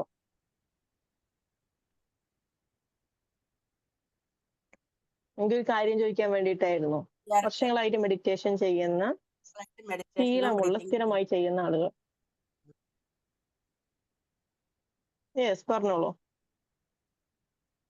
ഉണ്ട്. Okay, I have A question. അതായത് നിങ്ങൾ മെഡിറ്റേഷൻ സ്റ്റാർട്ട് ചെയ്യുന്നതിന് മുമ്പ്, ഇതൊക്കെ ചെയ്തു തുടങ്ങുന്നതിന് മുമ്പുള്ള ഒരു ദിവസത്തിലേക്ക് എത്തി നോക്കുകയാണെങ്കിൽ, ആ മെഡിറ്റേഷൻ ഒക്കെ സ്റ്റാർട്ട് ചെയ്യുന്നതിന് മുന്നേ, ആ ഒരു ദിവസങ്ങളുടെ മുന്നേ നിങ്ങൾ ഇതിനെപ്പറ്റി നോക്കുകയാണെങ്കിൽ, വാട്ട് ഈസ് യുവർ എക്സ്പീരിയൻസ്? അല്ലെങ്കിൽ what was your experience? Like നിങ്ങൾക്ക് ഇപ്പോൾ ആ സമയത്ത് ദേഷ്യം വരുന്നു. നമുക്ക് ഏറ്റവും കൂടുതൽ മനുഷ്യന് വരുന്ന ഒരു കാര്യമാണ്, എല്ലാത്തിനോട് പെട്ടെന്ന് ദേഷ്യം വരും. നമ്മൾ ഭയങ്കരമായിട്ട് ദേഷ്യപ്പെട്ടുകൊണ്ടേയിരിക്കും. ചെറിയ ചെറിയ കാര്യങ്ങൾ പോലും നമ്മളെ ദേഷ്യപ്പെടുത്തും അല്ലേ? അപ്പൊ ആ ദേഷ്യം വരുന്നതിന്റെ, ഒരു ദിവസം ഞാൻ ഇത്ര പ്രാവശ്യം ദേഷ്യപ്പെട്ടു എന്ന് എണ്ണാൻ പറ്റാത്തൊരു സാഹചര്യത്തിൽ നിന്ന്, ഞാൻ ഇന്നലെ 1 പ്രാവശ്യം ദേഷ്യപ്പെട്ടു, 2 പ്രാവശ്യം ദേഷ്യപ്പെട്ടു എന്ന് എണ്ണി പറയാൻ പറ്റുന്ന അവസ്ഥയിലോട്ട് എത്തിയത് എപ്പോഴാ? ഈ മെഡിറ്റേഷൻ ഇങ്ങനെ രണ്ടവസ്ഥ എക്സ്പീരിയൻസ് ചെയ്തിട്ടുണ്ടാവും. ഈ രണ്ടവസ്ഥ പറയൂ. ഓക്കെ, പറഞ്ഞോളൂ. ഈ മെഡിറ്റേഷനിൽ കയറിയതിന്റെ ശേഷം ഞാൻ അങ്ങനെയാ. മറ്റേ എനിക്ക് എന്ത് പറഞ്ഞാലും വേഗം ദേഷ്യം വരുന്ന, ഞാൻ എന്തേലും പറഞ്ഞാൽ വേഗം ഇമോഷനായി കുറെ നേരം കരഞ്ഞിരിക്കും, ബുദ്ധിമുട്ടൊക്കെ ഉണ്ടായിരുന്നു. ഇപ്പൊ അങ്ങനെയൊന്നും ഇല്ല. അപ്പൊ ആരെന്ത് പറഞ്ഞാലും ഉൾക്കൊള്ളൂല ഞാൻ ഒന്നിനും. That is the difference. Great. അവര് പറഞ്ഞ അവരെ ബുദ്ധിമോശം എന്ന് പറയാന്നല്ലാതെ, അത് ഞാൻ ചെയ്തിട്ടുണ്ടെങ്കിലല്ലേ എനിക്കും ചെയ്യാൻ ഉണ്ടാവുള്ളൂ എന്നുള്ള തോന്നൽ വന്നത് അപ്പോഴാണ്. മെഡിറ്റേഷൻ ചെയ്തതിന്റെ അതിനൊക്കെ നല്ല മാറ്റമുണ്ട്. ഓക്കെ, പറഞ്ഞോളൂ. Hello ma'am. യെസ്, പറഞ്ഞോളൂ. സ്ഥിരമായിട്ട് ഇത് ചെയ്യുമ്പോൾ നമുക്ക് നല്ല ബോഡി, മൈൻഡ്, അതോടൊപ്പം തന്നെ യൂണിവേഴ്സുമായിട്ട് നമുക്കൊരു കണക്ഷൻ ആയി കിട്ടുന്നു. അപ്പൊ മെഡിറ്റേഷൻ എന്ന് പറയുന്നത് ഇൻവേർഡ് ജേണിയാണല്ലോ. നമ്മളെയൊക്കെ പിന്നെ ചെല്ലുന്ന ഒരു യാത്രയാണുള്ളത്. അപ്പൊ അത് തീർച്ചയായിട്ടും വിശാല മനോഭാവം ഉണ്ടാവാനും, അതോടൊപ്പം തന്നെ ഈ അസൂയ, കുശുമ്പ്, പിന്തിരിപ്പൻ ആശയങ്ങൾ, ഡിപ്രഷൻ, ഇങ്ങനെയുള്ള കാര്യങ്ങളിൽ നിന്ന് സ്വാഭാവികമായിട്ടും അകന്നു പോകാനുള്ള സാധ്യത. ഞാൻ മനസ്സിലാക്കുന്ന നമ്മൾ മലയാളികൾ പ്രത്യേകിച്ച് ഈ അനുകരണ ഉള്ളവരാണ്. തൊട്ട് അയൽവാസി വലിയൊരു വീട് ഉണ്ടാക്കി കഴിഞ്ഞാൽ അതിനും വലിയ വീട് ഉണ്ടാക്കണം എന്നുള്ള. അപ്പൊ അങ്ങനെ ഒരു നല്ല കാറ് മേടിച്ചാൽ ആ കാറിനെ അപ്രീഷിയേറ്റ് ചെയ്യുന്നതിന് പകരം ഇതിനേക്കാളും വലുത് നമുക്ക് മേടിക്കണം എന്നുള്ള രീതിയിലുള്ള ഒരു പുഷും. ഈ ഒരു ചിന്താഗതി മാറ്റിക്കഴിഞ്ഞാൽ തന്നെ കുറെ പ്രോബ്ലം സോൾവ് ആവും എന്നാണ് എന്റെ ഒരു അഭിപ്രായം. മാഡത്തിന്റെ അഭിപ്രായം എന്താണ് ഇത്തരം കാര്യമായി മലയാളികളെ കുറിച്ച്? തീർച്ചയായിട്ടും അനുകരണശേഷി, അല്ലെങ്കിൽ അവർക്ക് അത് കിട്ടി, അത് കുറെയൊക്കെ വേണം എന്ന് പറഞ്ഞാല്, നമുക്ക് ഈ പറയുന്ന പോലെ അത് കാണുമ്പോൾ നമുക്ക് വേണമെന്നുള്ള ഒരു ആഗ്രഹം സ്വാഭാവികമാണ്. അപ്പൊ അതെങ്ങനെയാണെന്ന് വെച്ചാല്, അതൊരു മനുഷ്യന് സാധാരണ നോർമലി എല്ലാ മനുഷ്യന്മാർക്കും ഉള്ളിൽ ഉണ്ടാവുന്നതാണ്. അത് കാണുമ്പോൾ ഒക്കെ എനിക്കും അങ്ങനെയൊന്ന് വേണമായിരുന്നു എന്ന് തോന്നും. പക്ഷെ അതിനോട് അസൂയ പാടില്ല. അവർക്ക് കിട്ടിയതിനെ അസൂയപ്പെടാൻ പാടില്ല. അവർക്ക് കിട്ടിയത് അവർക്ക് കിട്ടിയ ബ്ലെസ്സിങ്സ് ആണ്, അത് അവർക്ക് കിട്ടിയ അനുഗ്രഹമാണ്.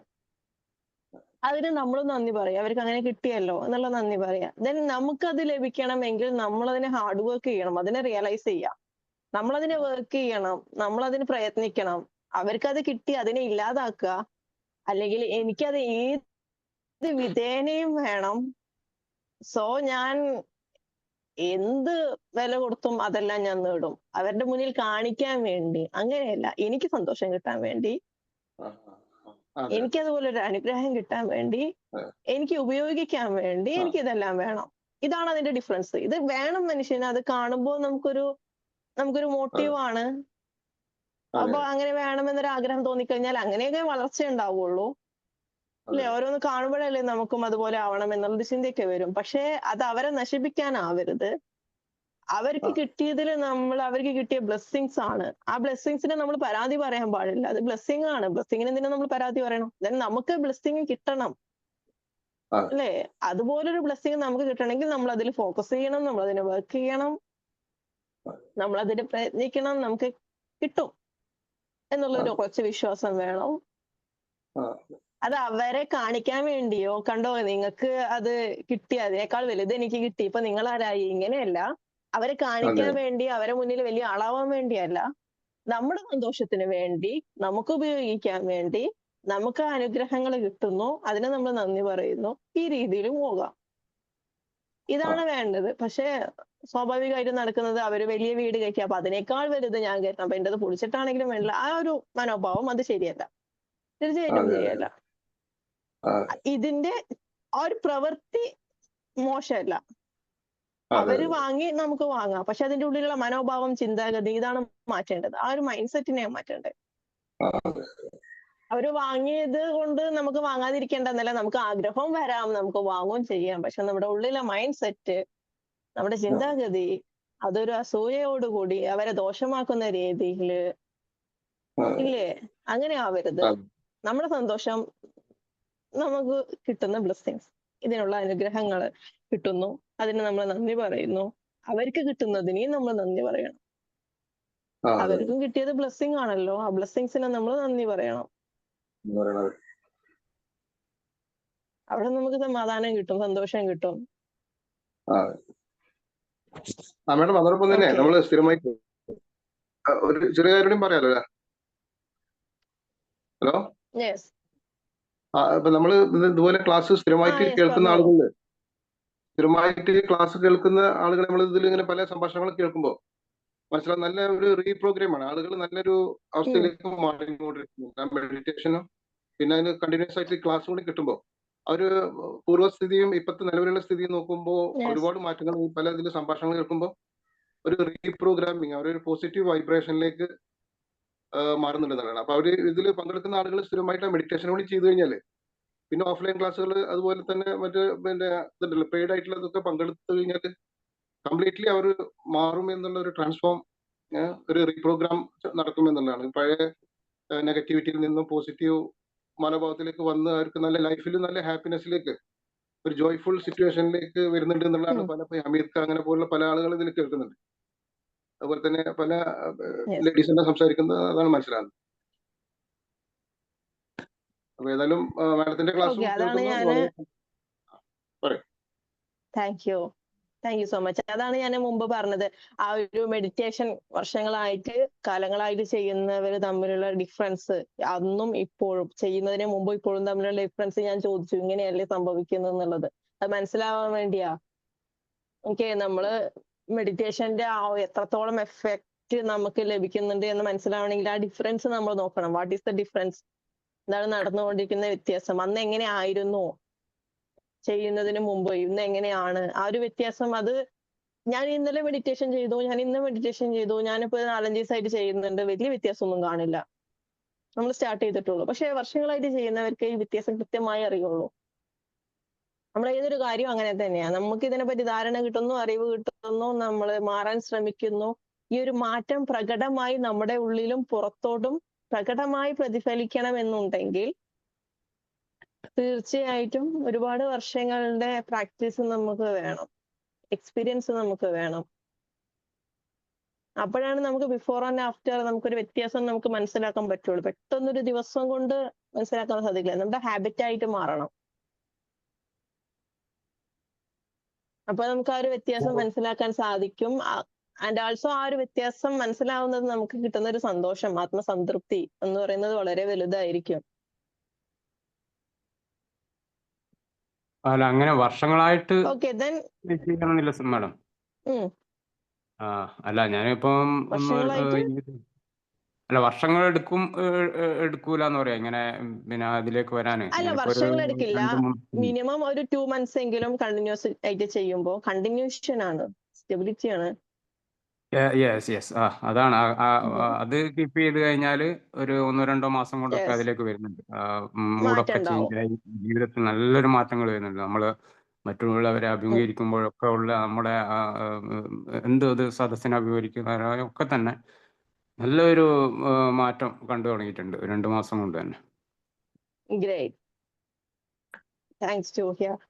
അപ്പോ ഈ പറഞ്ഞ പോലെ ഇപ്പൊ ഞാൻ എപ്പോഴും പറയാറുള്ള കാര്യമാണ്, 2 മാസമാണ് ഇതിന്റെ ഒരു കാലാവധി കണക്കെന്ന് പറയുന്നത്. നമ്മളിൽ പ്രകടമായ മാറ്റം കാണപ്പെടണം എന്നുണ്ടെങ്കിൽ 2 മാസം കൃത്യമായ രീതിയിൽ നമ്മൾ ഫോളോ ചെയ്യുമ്പോഴാണ് അതിന്റെ വലിയൊരു മാറ്റം നമുക്ക് പ്രകടമായി കാണാൻ സാധിക്കുക.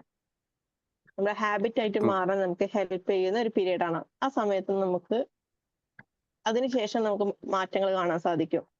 വലിയ മാറ്റങ്ങളെ പറ്റിയാണ് ഞാൻ മുമ്പ് പറഞ്ഞ പോലെ വർഷങ്ങളായിട്ട് ചെയ്യുന്നവർക്ക് ആ വലിയ വലിയ മാറ്റങ്ങൾ അറിയും. അടുത്തത് എന്താണ്, നമ്മള് മെന്റൽ ക്ലാരിറ്റിയെ പറ്റിയും ഇമോഷണൽ കൺട്രോളിനെ പറ്റിയൊക്കെ സംസാരിച്ചു. അപ്പൊ അത് ടൈം മാനേജ്മെന്റ് ആണ് വരികയാണെന്ന് വെച്ചാൽ പ്രൊഡക്ടിവിറ്റി, എഫിഷ്യൻസി, ഇതെല്ലാം നമ്മുടെ ലൈഫിൽ പ്രൊഡക്റ്റീവ് ആയിട്ട് കാര്യങ്ങൾ ചെയ്യുന്നു, എഫിഷ്യന്റ് ആയിട്ട് ചെയ്യുന്നു. യെസ് പറഞ്ഞോളൂ. ഒരു കാര്യം പറയട്ടെ മാം, ഒരു കാര്യം ഓക്കെ പറയട്ടെ. പറഞ്ഞോളൂ. ഞാനൊരു പറഞ്ഞോളൂ. 8 മാസത്തോളം മെഡിറ്റേഷൻ മുടങ്ങാതെ ചെയ്യുന്ന, അതിൽ ഗ്രാറ്റിറ്റ്യൂഡ് കൊടുത്തിട്ടുള്ള മെഡിറ്റേഷൻ ഉണ്ടല്ലോ, ഗ്രാറ്റിറ്റ്യൂഡ് മെഡിറ്റേഷൻ സാറിന്റെ, അതൊക്കെ ഭയങ്കരമായ വ്യത്യാസം ഉണ്ടാക്കുന്നുണ്ട്. ഏറ്റവും കൂടുതൽ ഇഫക്റ്റ് ചെയ്യുന്ന ഗ്രാറ്റിറ്റ്യൂഡിനാണ് ഏറ്റവും കൂടുതൽ ഇഫക്റ്റ് എനിക്ക് അനുഭവപ്പെട്ടത്. ഭയങ്കരമായ വ്യത്യാസമുണ്ട്. മൈൻഡ് മാനേജ്മെന്റിന് ഏറ്റവും കൂടുതൽ നമ്മളെ എഫക്റ്റ് ചെയ്യുന്ന ഒരു കാര്യമാണ് ഗ്രാറ്റിറ്റ്യൂഡ് പ്രാക്ടീസ്. നന്ദി പറയുക. മലയാളത്തിൽ പറയുകയാണെങ്കിൽ നന്ദി പറയുന്നതിനോടൊപ്പം എത്രത്തോളം നമ്മൾ അനുഗ്രഹങ്ങളെ എണ്ണി എണ്ണി പറയുന്നു, നന്ദി പറയുന്നു, അതിനനുസരിച്ച് നമുക്ക് വീണ്ടും വീണ്ടും പറയാനുള്ള കാരണങ്ങൾ നമ്മുടെ ഉള്ളിലോട്ട് ഇട്ടു തരും. പരാതികൾ കുറഞ്ഞു കിട്ടും. അതും ഏറ്റവും കാലത്ത് നമ്മളെ മൈൻഡിലേക്ക് ഒരു ചിന്തയും കടന്നു വരാത്ത സമയമാണല്ലോ. നമ്മൾ എണീറ്റ് ഫ്രഷ് ആയി ആ ഒരു ടൈമിൽ നമുക്ക് ഇത് കിട്ടുന്നത് ഭയങ്കര, സാറിന്റെ ഭയങ്കര ഒരു ഇതാണ് നമുക്ക് കിട്ടുന്നത്. സാർ അത് ചെയ്യുന്നതിലൂടെ അത് ഫ്രീ ആയിട്ടാണ് നമുക്ക് ചെയ്തു തരുന്നത്. Grateful to that. വളരെ നല്ല കാര്യം നമുക്ക് ലഭിച്ചുകൊണ്ടിരിക്കുന്നത്. അതുകൊണ്ട് ഒരുപാട് പേർക്ക് നല്ല നല്ല മാറ്റങ്ങൾ വരുന്നു എന്നൊക്കെ പറയുമ്പോൾ നമുക്കും കിട്ടുന്ന സന്തോഷം. ഇന്നത്തെ കാലത്ത് സമയം ഒന്നും വേസ്റ്റ് അല്ല.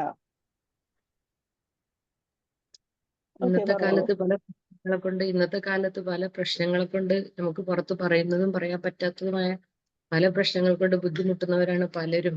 മക്കളെ കൊണ്ടും കുടുംബ പ്രശ്നങ്ങളെ കൊണ്ടും ഏറ്റവും കൂടുതൽ ബുദ്ധിമുട്ടുന്ന ഈ കാലത്ത് ഈ ഷാഫി സാറ് ചെയ്യുന്നത് ഭയങ്കരമായ ഒരു ഇതാണ്. അവരുടെ ടൈമും എല്ലാം ഇതിനു വേണ്ടി അവര് എത്ര ടൈമാണ് സാറ് സംസാരിക്കുന്നത് നമുക്ക് വേണ്ടി ഫ്രീ ആയിട്ട്. സാറിനോട് വളരെ നമ്മുടെ ഉള്ളിൽ കിട്ടുന്ന ഒരു സമാധാനം, സന്തോഷം അല്ലേ, ഇത് എവിടുന്ന് കിട്ടും, ആര് തരും ഇത്? ഓരോ സെഷൻ കഴിയുമ്പോഴും. അതെ, ഗ്രാറ്റിറ്റ്യൂഡ് അല്ലേ, നന്ദി പറഞ്ഞുകൊണ്ടേയിരിക്കുക. നമുക്കത് ലഭിച്ചുകൊണ്ടേയിരിക്കും. നമ്മുടെ ഉള്ളിൽ സമാധാനം, സന്തോഷം നിറഞ്ഞു നിൽക്കും. പരാതികൾ കുറഞ്ഞു വരും. ജീവിതം എന്താണെന്ന് റിയലൈസ് ചെയ്യാൻ തുടങ്ങും. നമ്മൾ ചിന്തിക്കാത്ത പലതും നമ്മൾ ഈ കാണുന്ന ആദിയും വേവലാതയും, അതെ, ഈ ആദിയും വേവലാതിയും ഒന്നുമല്ല ജീവിതം എന്ന് മനസ്സിലാക്കാൻ തുടങ്ങും. ജീവിതത്തിന് ഒരുപാട് അർത്ഥങ്ങളുണ്ട്, ഒരുപാട് കടമകളുണ്ട് എന്നെല്ലാം മനസ്സിലാക്കാൻ തുടങ്ങും.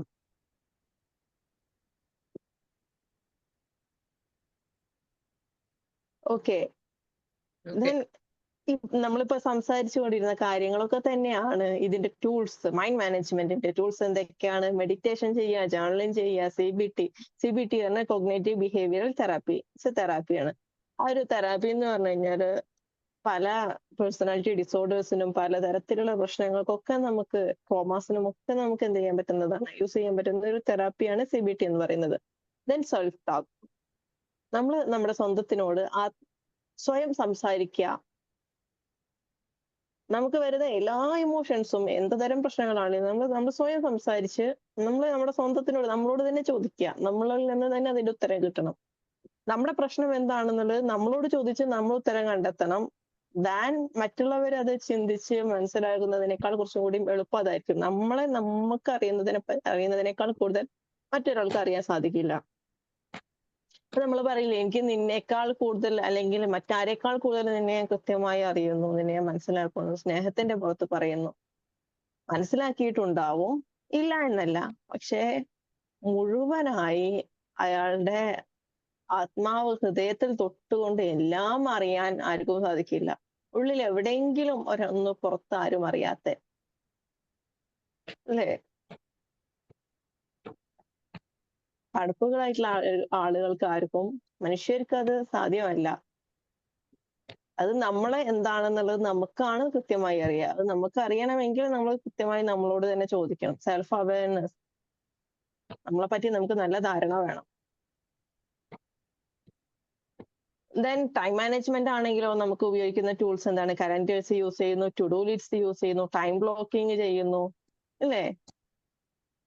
ടെക്നിക്സുകൾ ഉണ്ട്, പോമഡോരോ ടെക്നിക്സ് ഉണ്ട്, ഈസൻ ഹവേഴ്സ് ടെക്നിക്സ് പറഞ്ഞിട്ടുണ്ട്.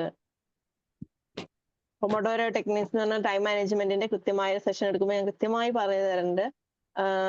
അതെങ്ങനെയെന്ന് വെച്ചാൽ നമ്മൾ ഇത്ര സമയം വർക്ക് ചെയ്യുന്നു, ഇത്ര സമയം നമ്മൾ ബ്രേക്ക് എടുക്കുന്നു, വീണ്ടും ഇത്ര സമയം വർക്ക് ചെയ്യുന്നു. ഈ ഒരു രീതിയിൽ നമ്മളെ എഫക്ട് ചെയ്യാത്ത രീതിയിൽ, അല്ലെങ്കിൽ നമുക്കൊരു ബുദ്ധിമുട്ടാവാത്ത രീതിയിൽ നമ്മൾ അതിനെ സമയത്തെ മാറ്റിയെടുക്കുന്നതാണ്. അടുത്തത് ടെക്നിക്സ് എന്താന്ന് വെച്ചാൽ നമ്മള് അർജന്റ് ആയിട്ട് ചെയ്യുന്നു, അൺഇമ്പോർട്ടന്റ് ആയിട്ടുള്ളത് മാറ്റി വെക്കുന്നു, വീണ്ടും അർജന്റ് ആയിട്ട് ചെയ്യുന്നു. ഇങ്ങനെയൊക്കെയാണ് വരുന്നത്. ഓക്കെ,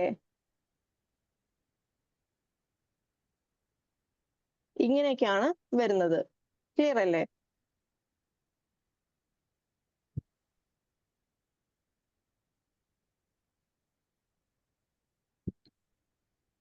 അടുത്തത് എന്താണ്? Common issues solved.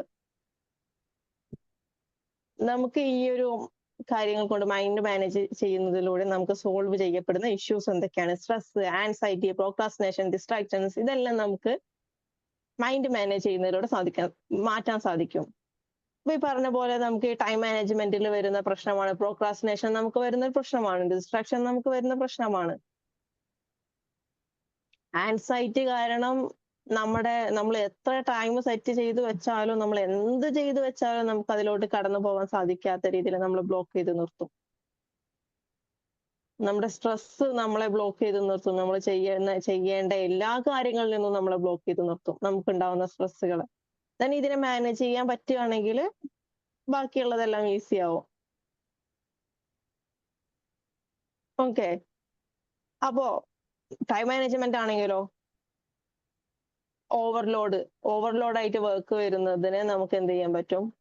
Time management കൃത്യമായി ചെയ്യുന്നതിലൂടെ ഓവർലോഡ് വരില്ല, നമുക്ക് കൃത്യമായി കൈകാര്യം ചെയ്തു പോവുകയാണ്. മിക്സ്ഡ് ഡെഡ് ലൈൻസ് നമുക്ക് നഷ്ടപ്പെട്ടു പോവില്ല, മിസ്ഡ് ആയി പോവില്ല, നമ്മൾ കൃത്യമായി മാനേജ് ചെയ്ത് പോവുകയാണ്. ഇൻഎഫിഷ്യന്റ് ആയിട്ട് രീതിയിലായിരിക്കില്ല, നമ്മൾ എഫിഷ്യൻസി നമ്മുടെ കയ്യിലുണ്ടാവും. എഫിഷ്യന്റ് ആയിട്ട് നമുക്ക് ഓരോ കാര്യങ്ങൾ ചെയ്യാൻ സാധിക്കും. then നമുക്ക് വരുന്ന ഇംപ്രൂവ്സ്, മാറ്റങ്ങൾ എന്താണ്? നമുക്ക് മൈൻഡ് മാനേജ്മെന്റ് ആണെങ്കിൽ നമ്മൾ ചെയ്യുന്ന കാര്യങ്ങളിലൂടെ നമുക്ക് ഫോക്കസ് കൂടുന്നു, റെസിലിയൻസ് കൂടുന്നു, സെൽഫ് അവയർനെസ് കൂടുന്നു, അല്ലെ? നമ്മൾ കൃത്യമായി പറഞ്ഞു, മെഡിറ്റേഷൻ ചെയ്യുന്നതിലൂടെ നമുക്ക് കിട്ടുന്ന ഫോക്കസ് എത്രത്തോളമാണ് എന്നതിനെ പറ്റി കൃത്യമായി നമ്മൾ പറഞ്ഞു. റെസിലിയൻസ് എത്രത്തോളം ഉണ്ട്, സെൽഫ് അവയർനെസ്, നമുക്ക് സ്വന്തത്തെ പറ്റി നമുക്ക് കൃത്യമായ ധാരണ, അവയർനെസ് നമുക്ക് ഉണ്ടായിരിക്കും. Yes, that is the thing. ഞാൻ ആദ്യം പറഞ്ഞത് എന്താണോ അത് തന്നെയാണ്. മൈൻഡ് മാനേജ്മെന്റ് സിസ്റ്റം കൃത്യമായി വർക്ക് ചെയ്യാൻ തുടങ്ങിക്കഴിഞ്ഞാൽ everything will be all right. ബാക്കി എല്ലാം നല്ല രീതിയിൽ നടക്കും. അപ്പൊ ഏറ്റവും ഇമ്പോർട്ടന്റ് എന്താണ്? മൈൻഡ് മാനേജ് ചെയ്യാൻ പറ്റണം. then അതിനെ നമ്മൾ സെറ്റ് ആക്കി കഴിഞ്ഞാൽ നമുക്ക് ബാക്കിയുള്ളതിലേക്ക് എല്ലാം കടക്കാം. കൃത്യമായി അതെല്ലാം വർക്ക് ചെയ്യും. അതല്ലെങ്കിൽ അതെല്ലാം ഒരു ടെക്നിക്കായി, ടൂളായി, ലിസ്റ്റായി, അല്ലേ? അതവിടെ കിടക്കുക ചെയ്യുള്ളൂ. പ്ലാനറായി അവിടെ കിടക്കും. പക്ഷെ അതിലേക്ക് നമ്മൾ കിടക്കണം എന്നുണ്ടെങ്കിൽ നമ്മുടെ മൈൻഡ് നമ്മുടെ കയ്യിലുണ്ടായിരിക്കണം, നമുക്ക് മാനേജ് ചെയ്യാൻ പറ്റണം. then അതിന് ഈ പറഞ്ഞ കാര്യങ്ങളെല്ലാം, മെഡിറ്റേഷനും ജേർണലിങ്ങും സെൽഫ് ടോക്കും മെന്റൽ ക്ലാരിറ്റിയും ഇമോഷണൽ കൺട്രോളും ഇമോഷണൽ ഇന്റലിജൻസും ഇതെല്ലാം നമുക്ക് ഉണ്ടെങ്കിൽ നമുക്ക് ഫോക്കസ് കൂടും, സെൽഫ് അവയർനെസ് ഉണ്ടായിരിക്കും, റെസിലിയന്റ് ആയിരിക്കും. തന്നെ എന്താ സംഭവിക്കുന്നത്? ടാസ്കുകൾ എക്സിക്യൂഷൻ ചെയ്യാൻ സാധിക്കും. ടൈം മാനേജ്മെന്റ് വരുമ്പോൾ ഗോൾ ട്രാക്ക് ചെയ്യാൻ സാധിക്കും, ഓർഗനൈസ് ചെയ്യാൻ സാധിക്കും. അല്ലെങ്കിൽ ഇതെല്ലാം പേപ്പറിൽ വെള്ളത്തിൽ വരച്ച വര പോലെ അവിടെ അങ്ങനെ നിൽക്കും. കാരണം നമ്മൾ ഇത് അവിടെ സെറ്റ് ചെയ്ത് വെച്ചിട്ടുണ്ട്, നമുക്ക് അതിലേക്ക് കടക്കാൻ പറ്റുന്നില്ല. അവിടെ ഒരു ബ്ലോക്ക് വരികയാണ്. ആ ബ്ലോക്ക് നമ്മൾ എന്ത് ചെയ്യണം? നമ്മൾ മാറ്റിയെടുക്കണം. ഔട്ട്കം എന്താണ്? ഇതിന്റെയൊക്കെ ഔട്ട്കം എന്താണ്? പീസ് ഓഫ് മൈൻഡ് അല്ലെ? പീസ് ഓഫ് മൈൻഡ്, മനസ്സിന് സമാധാനം. ഇമോഷണൽ ഇന്റലിജൻസ് കൃത്യമായി നമുക്ക് ഉണ്ടാവുന്നു. ടൈം മാനേജ്മെന്റ് ആണെങ്കിലോ ഇത് കൃത്യമായി വന്നു. ദെൻ നമ്മൾ ടൈം മാനേജ്മെന്റിലോട്ട് കടന്നു. ടൈം കൃത്യമായി മാനേജ് ചെയ്യുമ്പോൾ നമുക്ക് ടാസ്കുകൾ കംപ്ലീറ്റ് ചെയ്യാൻ സാധിക്കുന്നു. കുറച്ചധികം ഫ്രീ ടൈം കിട്ടുന്നു അല്ലേ? ഇതെല്ലാം നമുക്ക് ലഭിക്കുന്നു.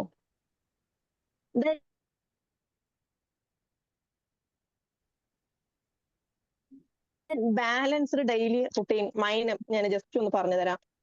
ഒരു 5 to 10 minutes മൈൻഡ്ഫുൾനെസ് അല്ലെങ്കിൽ ഗ്രാറ്റിറ്റ്യൂഡ്, ജേർണലിങ് ഇതിനെല്ലാം മാറ്റി വെക്കുക. അപ്പൊ നമ്മൾ എന്ത് ചെയ്യുന്നുണ്ട്? മെഡിറ്റേഷന് വേണ്ടി ടൈം മാറ്റി വെക്കുന്നുണ്ട്. ഗ്രാറ്റിറ്റ്യൂഡിനും ജേർണലിങ്ങിനും വേണ്ടി മാറ്റി വെക്കാം. ദെൻ എന്താണ്? നമ്മുടെ ഗോളിലെ 3 പ്രയോറിറ്റി, ഏറ്റവും പ്രയോറിറ്റൈസ് ചെയ്തിട്ടുള്ള 3 കാര്യങ്ങൾ നമ്മൾ സെലക്ട് ചെയ്ത് വെക്കുക. അടുത്തത് എന്താണ്? നമ്മുടെ ആ ഒരു ദിവസത്തെ നമ്മൾ വിഷ്വലൈസ് ചെയ്യുക. ഇന്നത്തെ ദിവസം നമുക്ക് എങ്ങനെയൊക്കെ കടന്നു പോകണം എന്നുള്ളത് വിഷ്വലൈസ് ചെയ്യാം.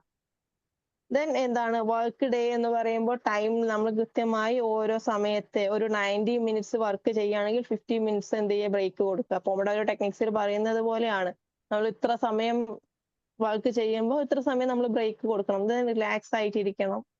അതിന് അടുത്തത് വീണ്ടും നമ്മൾ ചെയ്യണം. അങ്ങനെ ബ്രേക്ക് എടുത്ത് ചെയ്യുമ്പോൾ നമുക്ക് അവിടെ ഒരു എന്താ പറയാ സ്ട്രെസ് ഉണ്ടാവില്ല. അടുത്ത എന്താണ്? മെന്റൽ റീസെറ്റ് ആണ്. ഷോർട്ട് ബ്രീത്തിങ് കൊടുക്കുക, സ്ട്രെച്ച് ബ്രേക്സ് കൊടുക്കുക. എവരി 1 or 2 hours നമ്മൾ കൃത്യമായി ഇങ്ങനെ ഇരുന്ന് വർക്ക് ചെയ്യുകയാണെങ്കിൽ, ഒരുപാട് സമയം ഇരുന്ന് വർക്ക് ഒക്കെ ചെയ്യുകയാണെങ്കിൽ കുറച്ച് സമയത്തിന് ശേഷം നമ്മളൊരു ബ്രീത്ത് ഒക്കെ എടുത്ത് ഒന്ന് സ്ട്രെച്ച് ചെയ്ത് ആ ഇരുന്നിടത്ത് നിന്ന് എണീറ്റ് ഒന്ന് സ്ട്രെച്ച് ചെയ്ത് നമ്മളൊന്ന് റിലാക്സ് ആവുക. ഈ രീതിയിലൊക്കെ ചെയ്യാൻ പറ്റും. ദെൻ ഈവനിങ് ആയി കഴിഞ്ഞാൽ എന്താണ്?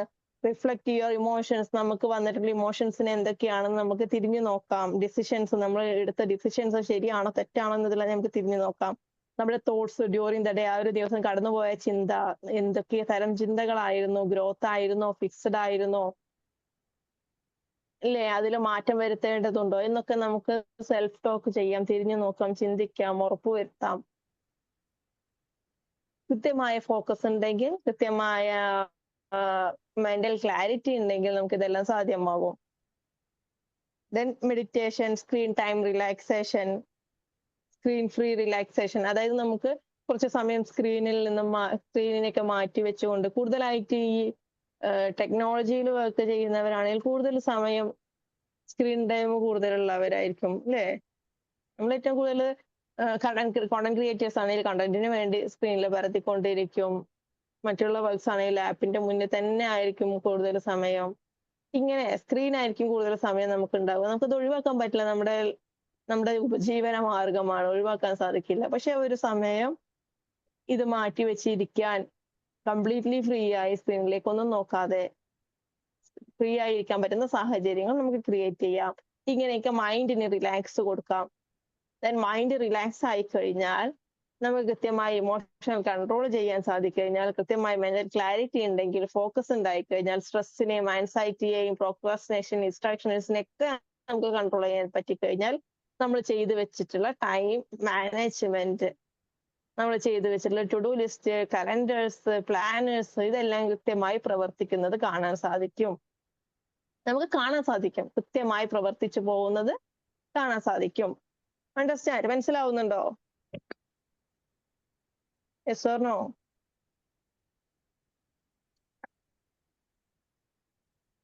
യെസ് മാം, യെസ് മനസ്സിലാവുന്നുണ്ട്.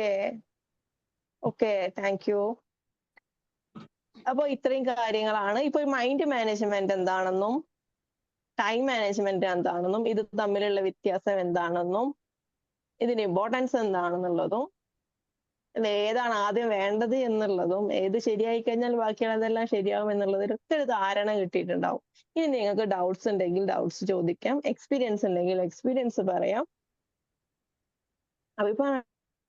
അഭിപ്രായങ്ങൾ പറയാം, വാട്ട് എവർ ഇറ്റ് ഈസ്. നിങ്ങളുടെ ടേൺ ആണ്, പറഞ്ഞോളൂ.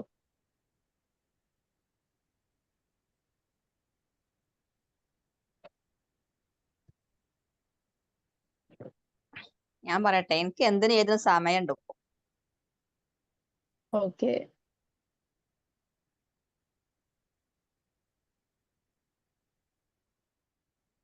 ഇഷ്ടം പോലെ സമയം കിട്ടുന്നുണ്ട് അല്ലേ?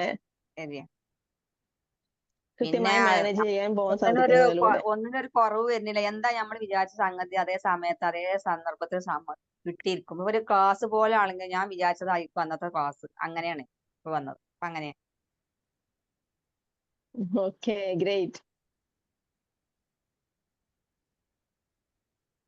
Okay, next. ഈ സമയം അപ്പൊ നമുക്കൊരു കിട്ടുന്നില്ല എന്നുള്ളത് നമ്മുടെ ഒരു തെറ്റായ ധാരണയാണെന്നാണ് എനിക്ക് തോന്നുന്നത്. അതായത് സമയം നമ്മൾ കണ്ടെത്തുന്നില്ല എന്നുള്ളതാണ് സത്യം. നമ്മള് സമയം എല്ലാവർക്കും 24 hours ആണല്ലോ. പിന്നെ അതില് 5-6 മണിക്കൂർ ഉറങ്ങുകയാണെങ്കിൽ തന്നെ അപ്പം ബാക്കി സമയം എല്ലാവർക്കും ഒരുപോലെയാണ്. അപ്പൊ ഈ സമയം കൊണ്ടാണ് എല്ലാവരും ഓരോ കാര്യങ്ങൾ ചെയ്യുന്നത്. അപ്പൊ നമ്മൾ സമയമില്ല എന്ന് പരാതി പറയുന്നതിനേക്കാൾ നമ്മൾ സമയം കണ്ടെത്താൻ ശ്രമിക്കുകയാണ് വേണ്ടത്. അല്ല അപ്പൊ ആ കാര്യങ്ങളൊക്കെ സമയബന്ധിതമായിട്ട് നമ്മൾ ഓരോ കാര്യങ്ങളും ചെയ്യാൻ ശ്രമിക്കുകയാണെങ്കിൽ നമുക്ക് ഇഷ്ടംപോലെ സമയം ഉണ്ടാകുന്നതാണ് അനുഭവത്തിലൂടെ മനസ്സിലാകുന്നത്. 24/7 എന്ന് പറയുന്നത് എല്ലാവർക്കും ഒരുപോലെയാണ്. അതിനെ നമ്മൾ എങ്ങനെ വിനിയോഗിക്കുന്നു എന്നതിലൂടെയാണ്. നമ്മൾ കൃത്യമായി അതിനെ എങ്ങനെ വിനിയോഗിക്കുന്നു, ഉറങ്ങാൻ എത്ര സമയം മാറ്റി വെക്കുന്നു, നമ്മളെ റെസ്റ്റ് ടൈം, റിലാക്സ് ടൈം ഇത്ര സമയം മാറ്റി വെക്കുന്നു, നമ്മുടെ മെന്റൽ ഹെൽത്തിന് വേണ്ടി നമ്മൾ സമയം മാറ്റി വെക്കുന്നു, ഫിസിക്കൽ ഹെൽത്തിന്, എക്സസൈസിനും മറ്റുള്ള കാര്യങ്ങൾക്കും വേണ്ടി മാറ്റി വെക്കുന്നു, നമ്മുടെ വർക്കിന് വേണ്ടി, നമ്മുടെ വീടിന് വേണ്ടി, നമ്മുടെ റിലേഷൻഷിപ്സിന് വേണ്ടി, ഇങ്ങനെ ഓരോന്നിനും നമ്മൾ സെറ്റ് ചെയ്ത് മാറ്റി വെക്കുന്നു. അതിനെ കൃത്യമായി മാറ്റി വെക്കുമ്പോൾ നമുക്ക് എല്ലാത്തിനും സമയം ഉണ്ടായിരിക്കും. Then what is that? എല്ലാം പ്രയോറിറ്റി ആണ്. നമുക്ക് പ്രയോറിറ്റി ഉണ്ടെങ്കിൽ, നമ്മൾ പ്രയോറിറ്റൈസ് ചെയ്യുന്നുണ്ടെങ്കിൽ ഒന്നും സാധിക്കാത്തതില്ല. നമുക്കത് എന്തെങ്കിലും ചെയ്ത് വഴിയുണ്ട്, എല്ലാത്തിനും വഴിയുണ്ട്. പ്രയോറിറ്റിയാണ് മെയിൻ. നമുക്ക് പ്രയോറിറ്റി ഉണ്ടെങ്കിൽ നമുക്ക് പറ്റും.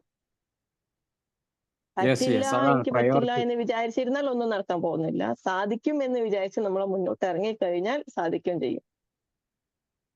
ദെൻ ഡിസിഷൻ ആണ്, വേണോ വേണ്ടേ എന്നുള്ളത്. എനിക്കിപ്പോ അത് വേണ്ട, അല്ലെങ്കിൽ ഓക്കെ എനിക്ക് സമയമുണ്ട് ഞാൻ പിന്നെ ചെയ്തോളാം എന്ന് നമ്മൾ ഡിസൈഡ് ചെയ്യുന്നതിലൂടെ അതിനെ വേറെ ഒന്നിനോടും താരതമ്യം ചെയ്യുന്നതിലൂടെ ഒരു അർത്ഥമില്ല. നമുക്കത് ഡിസൈഡ് ചെയ്യാം. ഇതെല്ലാം മെന്റൽ ഹെൽത്തിനെ ബേസ് ചെയ്തിട്ടിരിക്കും. നമ്മുടെ മെന്റൽ ഹെൽത്ത് ഓക്കെ ആണെങ്കിൽ ബാക്കി everything will be all right. Next.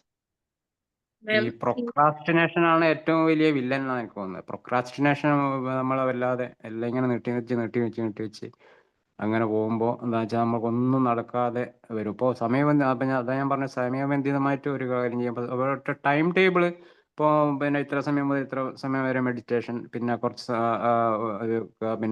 സമയം എക്സസൈസിന് ഒരു ടൈം വെക്കുക. ഓരോന്നിനും ഓരോ സമയബന്ധിതമായിട്ട് ഇങ്ങനെ പോവുകയാണെങ്കിൽ എല്ലാത്തിനും സമയം ഉണ്ടാകുന്ന പറഞ്ഞു. യെസ്, പ്രോക്രാസ്റ്റിനേഷൻ എന്ന് പറയുന്നത് ഒരുവിധം എല്ലാവരുടെ ലൈഫിലും വരുന്നതാണ്. Then everything will B hard. എല്ലാത്തിനും അതിൻ്റെതായ റീസൺസ് ഉണ്ട്. എവറിത്തിങ്. മേ ബി പ്രോക്രാസ്റ്റിനേഷൻ വരുന്നത് അവര് സ്ട്രെസ്സും ആൻസൈറ്റിയും കാരണമായിരിക്കും. വാട്ട് എവർ ഇറ്റ് ഈസ്, നമുക്ക് അറിയില്ല എന്താണെന്നുള്ളത്. സോ അതിനെ കണ്ടെത്തിയിട്ട് അതിനെ മാറ്റിയെടുക്കണം. സെൽഫ് ടച്ച് ചെയ്യുന്ന സെൽഫ് അവയർനെസ് ഉണ്ടായിരിക്കണം. ഓക്കെ, പറഞ്ഞോളൂ. മാം, ഒരു കാര്യം ചോദിക്കട്ടെ. ഈ നമ്മളെ മൈൻഡ് എന്ന് പറയുന്നത് സത്യം പറഞ്ഞാൽ അങ്ങനെ പാറിപ്പറ ഒരവസ്ഥയല്ലേ ഉണ്ടാവുക നമുക്ക് മൈൻഡിന്. ഒരു സമയത്ത് നമ്മളെ ദൂരെയുള്ള ആൾക്കാർ പല സ്ഥലങ്ങൾ, ചില സമയത്ത് സന്തോഷമുള്ള കാര്യങ്ങള് ചിന്ത വരും, ചില സമയത്ത് ചെറിയ വിഷമങ്ങളുള്ള കാര്യങ്ങൾ ഇങ്ങനെ വന്നുകൊണ്ട്, പ്രത്യേകിച്ച് നമ്മൾ നമസ്കരിക്കാനൊക്കെ നിൽക്കുന്ന സമയത്തൊക്കെ ആ ടൈം പോലും നമുക്ക് ചിന്തകൾ വരികയാണ്. അതിനെ ഒന്ന് നിയന്ത്രിക്കാൻ, ചിലപ്പോൾ നമസ്കരിക്കാൻ നിൽക്കുന്ന സമയത്ത് മറന്നുപോയ കാര്യങ്ങളൊക്കെ ആയിരിക്കും ഓർമ്മ വരിക. അതിനെയൊക്കെ ഒന്ന് പ്രാർത്ഥിക്കുന്ന സമയത്തൊക്കെ ഒന്നും കൂടി ഒന്ന് ഇതാവാൻ വേണ്ടിയിട്ട് എന്താ ചെയ്യേണ്ടത്? മെഡിറ്റേഷൻ പ്രാക്ടീസ് ചെയ്യുക. വേറൊരു മെഡിറ്റേഷൻ വഴിയില്ല. മെഡിറ്റേഷൻ തന്നെയാണോ? മെഡിറ്റേഷൻ കൃത്യമായി പ്രാക്ടീസ് ചെയ്യുന്നതിലൂടെ നമുക്ക് ഫോക്കസ് കിട്ടും. മെഡിറ്റേഷൻ ചെയ്യുന്നുണ്ട് കറക്റ്റ് എല്ലാ ദിവസവും. ഓക്കെ, ഒരുപാട് സമയം, അതായത് ഈ പറഞ്ഞ പോലെ കുറച്ച് കാലം സ്ഥിരമായി ചെയ്യുന്നതിലൂടെ നമുക്ക് അതിന്റെ വ്യത്യാസം മനസ്സിലാക്കാൻ സാധിക്കും. എല്ലാ ദിവസവും ഒരു ദിവസം വിടാതെ ചെയ്യുന്നതിലൂടെ നമുക്ക് ആ ഫോക്കസ് മെല്ലെ മെല്ലെ മാറി തുടങ്ങുന്നത് കാണാൻ പറ്റും. നമ്മുടെ മനസ്സിൽ ഒരുപാട് സ്ട്രെസ്സും ആൻസൈറ്റിയും പ്രശ്നങ്ങളും ഇതെല്ലാം അങ്ങനെ കേറി ഓടി കളിക്കുന്നത് കൊണ്ടാണ് ഈ ഒരു പ്രശ്നം വരുന്നത്. ശ്രദ്ധയില്ലായ്മ, ഫോക്കസ് ചെയ്യാൻ പറ്റാതിരിക്കുക. ഇത് നിസ്കാരത്തിന്റെ കാര്യത്തിൽ മാത്രമല്ല, പഠനത്തിന്റെ കാര്യത്തിലാണെങ്കിലും എല്ലാത്തിലും വരുന്ന ഒരു പ്രശ്നമാണ്. എല്ലാവർക്കും വരുന്ന പ്രശ്നം. അതിനുള്ള ഒരു പോംവഴി എന്ന് പറയുന്നത് മെഡിറ്റേഷൻ കൃത്യമായി പ്രാക്ടീസ് ചെയ്താൽ, അതിലേക്ക് ഇറങ്ങി വന്നാൽ, അത് ഹൃദയത്തിൽ തൊട്ട് മൈൻഡ് സ്ട്രെസ്സിൽ കുടുങ്ങി നിൽക്കുന്നത് കൊണ്ടാണോ കൂടുതൽ അങ്ങനെ വരുന്നത്? സ്ട്രെസ് ആയിരിക്കുന്നത് നമ്മൾ ഒരുപാട് കാര്യങ്ങൾ, അതെ, സ്ട്രെസ്സാണ്. ഒരുപാട് കാര്യങ്ങളിൽ നമ്മളിങ്ങനെ ഇൻവോൾവ് ആയി പോവാണ്. അപ്പൊ ഈ പറഞ്ഞ പോലെ നമുക്ക് അങ്ങനെ ഒരു ഫോക്കസ് കിട്ടുന്നില്ല എന്നുള്ള ഒരു പ്രശ്നം വരുന്നതിന്റെ ഒപ്പം തന്നെ പറയാം, ഒരു പ്രായം കഴിഞ്ഞു കഴിഞ്ഞാൽ അല്ലെങ്കിൽ ഒരു സമയം കഴിഞ്ഞു കഴിഞ്ഞാൽ ബൈഹാർട്ട് ചെയ്യാനുള്ള, മെമ്മറൈസ് ചെയ്യാനുള്ള പവർ കുറഞ്ഞു വരുന്നത് കാണാൻ സാധിക്കും. അല്ലേ? ബൈഹാർട്ട് ചെയ്യാൻ പറ്റില്ല. പഠിക്കുന്നവർക്ക് കൂടുതലായിട്ട് മനസ്സിലാക്കാൻ സാധിക്കും. പഠിക്കുന്നവരാണെങ്കിൽ മനസ്സിലാക്കാൻ സാധിക്കും. ബട്ട് പഠനത്തിൽ ഏറ്റവും കൂടുതൽ നമുക്ക് ഹെൽപ്ഫുൾ ആവുന്ന ഒരു കാര്യമാണ് ബൈഹാർട്ട് ചെയ്യുക എന്നുള്ളത്. പറ്റുന്നില്ല. കാരണം പഠനം മാത്രമുള്ള കാലഘട്ടങ്ങളിൽ നമുക്കത് മാത്രമേ ഉള്ളൂ. നമുക്ക് വേറൊരു ചിന്തയില്ല. പഠിക്കുക. ഇന്ന് അങ്ങനെയല്ല. നമുക്ക് കുട്ടികളുണ്ട്, വീടുണ്ട്, അല്ലേ, ഫാമിലി ഉണ്ട്, ജോലിയുണ്ട്, ഇതെല്ലാം ഇൻവോൾവ് ആയി. ഇതിന്റെ ഇടയിൽ സ്ട്രെസ് ഉണ്ട്, ഫിസിക്കൽ ഹെൽത്ത്, മെന്റൽ ഹെൽത്ത്, ഇതിനെല്ലാം കവർ ചെയ്തുകൊണ്ടാണ് നമ്മൾ പോകുന്നത്. ഓവർകം ചെയ്ത് വേണം മുന്നോട്ട് പോകാൻ. അപ്പൊ ഇതിന്റെ എല്ലാം ഇടയിൽ നമുക്ക് നഷ്ടപ്പെട്ടു പോകുന്ന ഒരു കാര്യമാണ് ഫോക്കസ് എന്ന് പറയുന്നത്. ആ ഫോക്കസിനെ തിരിച്ചു കിട്ടാൻ നമുക്ക് കൃത്യമായി മെഡിറ്റേഷൻ ചെയ്ത് കുറച്ച് കാലം കൃത്യമായി ഇത് ഫോളോ ചെയ്യുമ്പോൾ നമുക്ക് മാറ്റം കാണാൻ സാധിക്കും. ഒരാഴ്ച മെഡിറ്റേഷൻ ചെയ്തു, ഞാൻ നിർത്തി, അങ്ങനെയല്ല. കൺസിസ്റ്റന്റ് ആയിട്ട് കൃത്യമായി ഡെയിലി ഒരു ദിവസം വിടാതെ കുറച്ച് കാലം ഇത് ചെയ്തുകൊണ്ടിരിക്കുമ്പോൾ നമുക്ക് മാറ്റം കാണാൻ സാധിക്കും. കൺസിസ്റ്റന്റ് ആയിട്ട് ചെയ്യണം. പിന്നെ പുറത്തു കൊടുക്കുക, ഏറ്റവും വേണ്ടത് അതാണ്. ഫോർഗീവ്നെസ് ഫോർഗീവ് ചെയ്യുക. എല്ലാത്തിനോടും ഫോർഗീവ്നെസ് കൊടുക്കുക, പുറത്തു കൊടുക്കുക, വിട്ടുകൊടുക്കുക, ഗ്രാറ്റിറ്റ്യൂഡ് ചെയ്യുക, എല്ലാത്തിനോടും അനുഗ്രഹം പറയുക. എന്തിനും ഏതിനും ഒരു നല്ലതുണ്ടായിരിക്കും. ആ നല്ലതിനെ തേടി കണ്ടുപിടിച്ച് അതിനെ അനുഗ്രഹം പറയുക. മറ്റുള്ളതിനെല്ലാം വിട്ടുകൊടുക്കുക. ഇപ്പോഴാണ് നഖം വളർന്നത് പോലും അല്ലേ, ഇപ്പോഴാണ് മനസ്സിലായത് നഖം വളർന്നു പോയി നമ്മൾ ഹംദ് പറയണം എന്നുള്ള ഇപ്പോഴാണ് മനസ്സിലായത്. അത് ഒരു രോഗമാണ്, ശരിക്കും വളരാഞ്ഞ രോഗമാണ്. അതെ, കളർ മാറിയ നമുക്ക് അല്ലേ, ഞാൻ ഇപ്പൊ നാളെ ഒരു ക്ലാസ് കണ്ടു, നഖത്തിന് കളർ മാറിയ ഏറ്റവും വലിയ രോഗമാണ് നമ്മുടെ ശരീരത്തിലുള്ള രോഗമാണ്. അതൊക്കെ നമ്മൾ മനസ്സിലാക്കണം ഇപ്പോഴല്ലേ. നഖത്തിന്റെ കളറിൽ നിന്ന് രോഗലക്ഷണങ്ങൾ കണ്ടുപിടിക്കാൻ സാധിക്കും. ക്യാൻസർ വരെ കണ്ടുപിടിക്കാൻ സാധിക്കാൻ നഖത്തിൽ വരുന്ന കളറുകളാണ്. അത് ഒരാഴ്ചയിൽ അത് വെട്ടാനുണ്ടാവുന്നത് വരെ അതിന് ഹംദ് പറയണം എന്നുള്ളത് ഇപ്പോഴാ മനസ്സിലായത്. പറയാ ഞാനെന്നാണ് ക്ലാസ് കേട്ടപ്പോൾ അത് മനസ്സിലായത്. നമ്മള് കണ്ണീരിനെ പറയും കരയാണ്, കണ്ണീരാണെന്ന് പറയും. ഈ കണ്ണീര് വരാത്തൊരു സിറ്റുവേഷൻ ഉണ്ട്.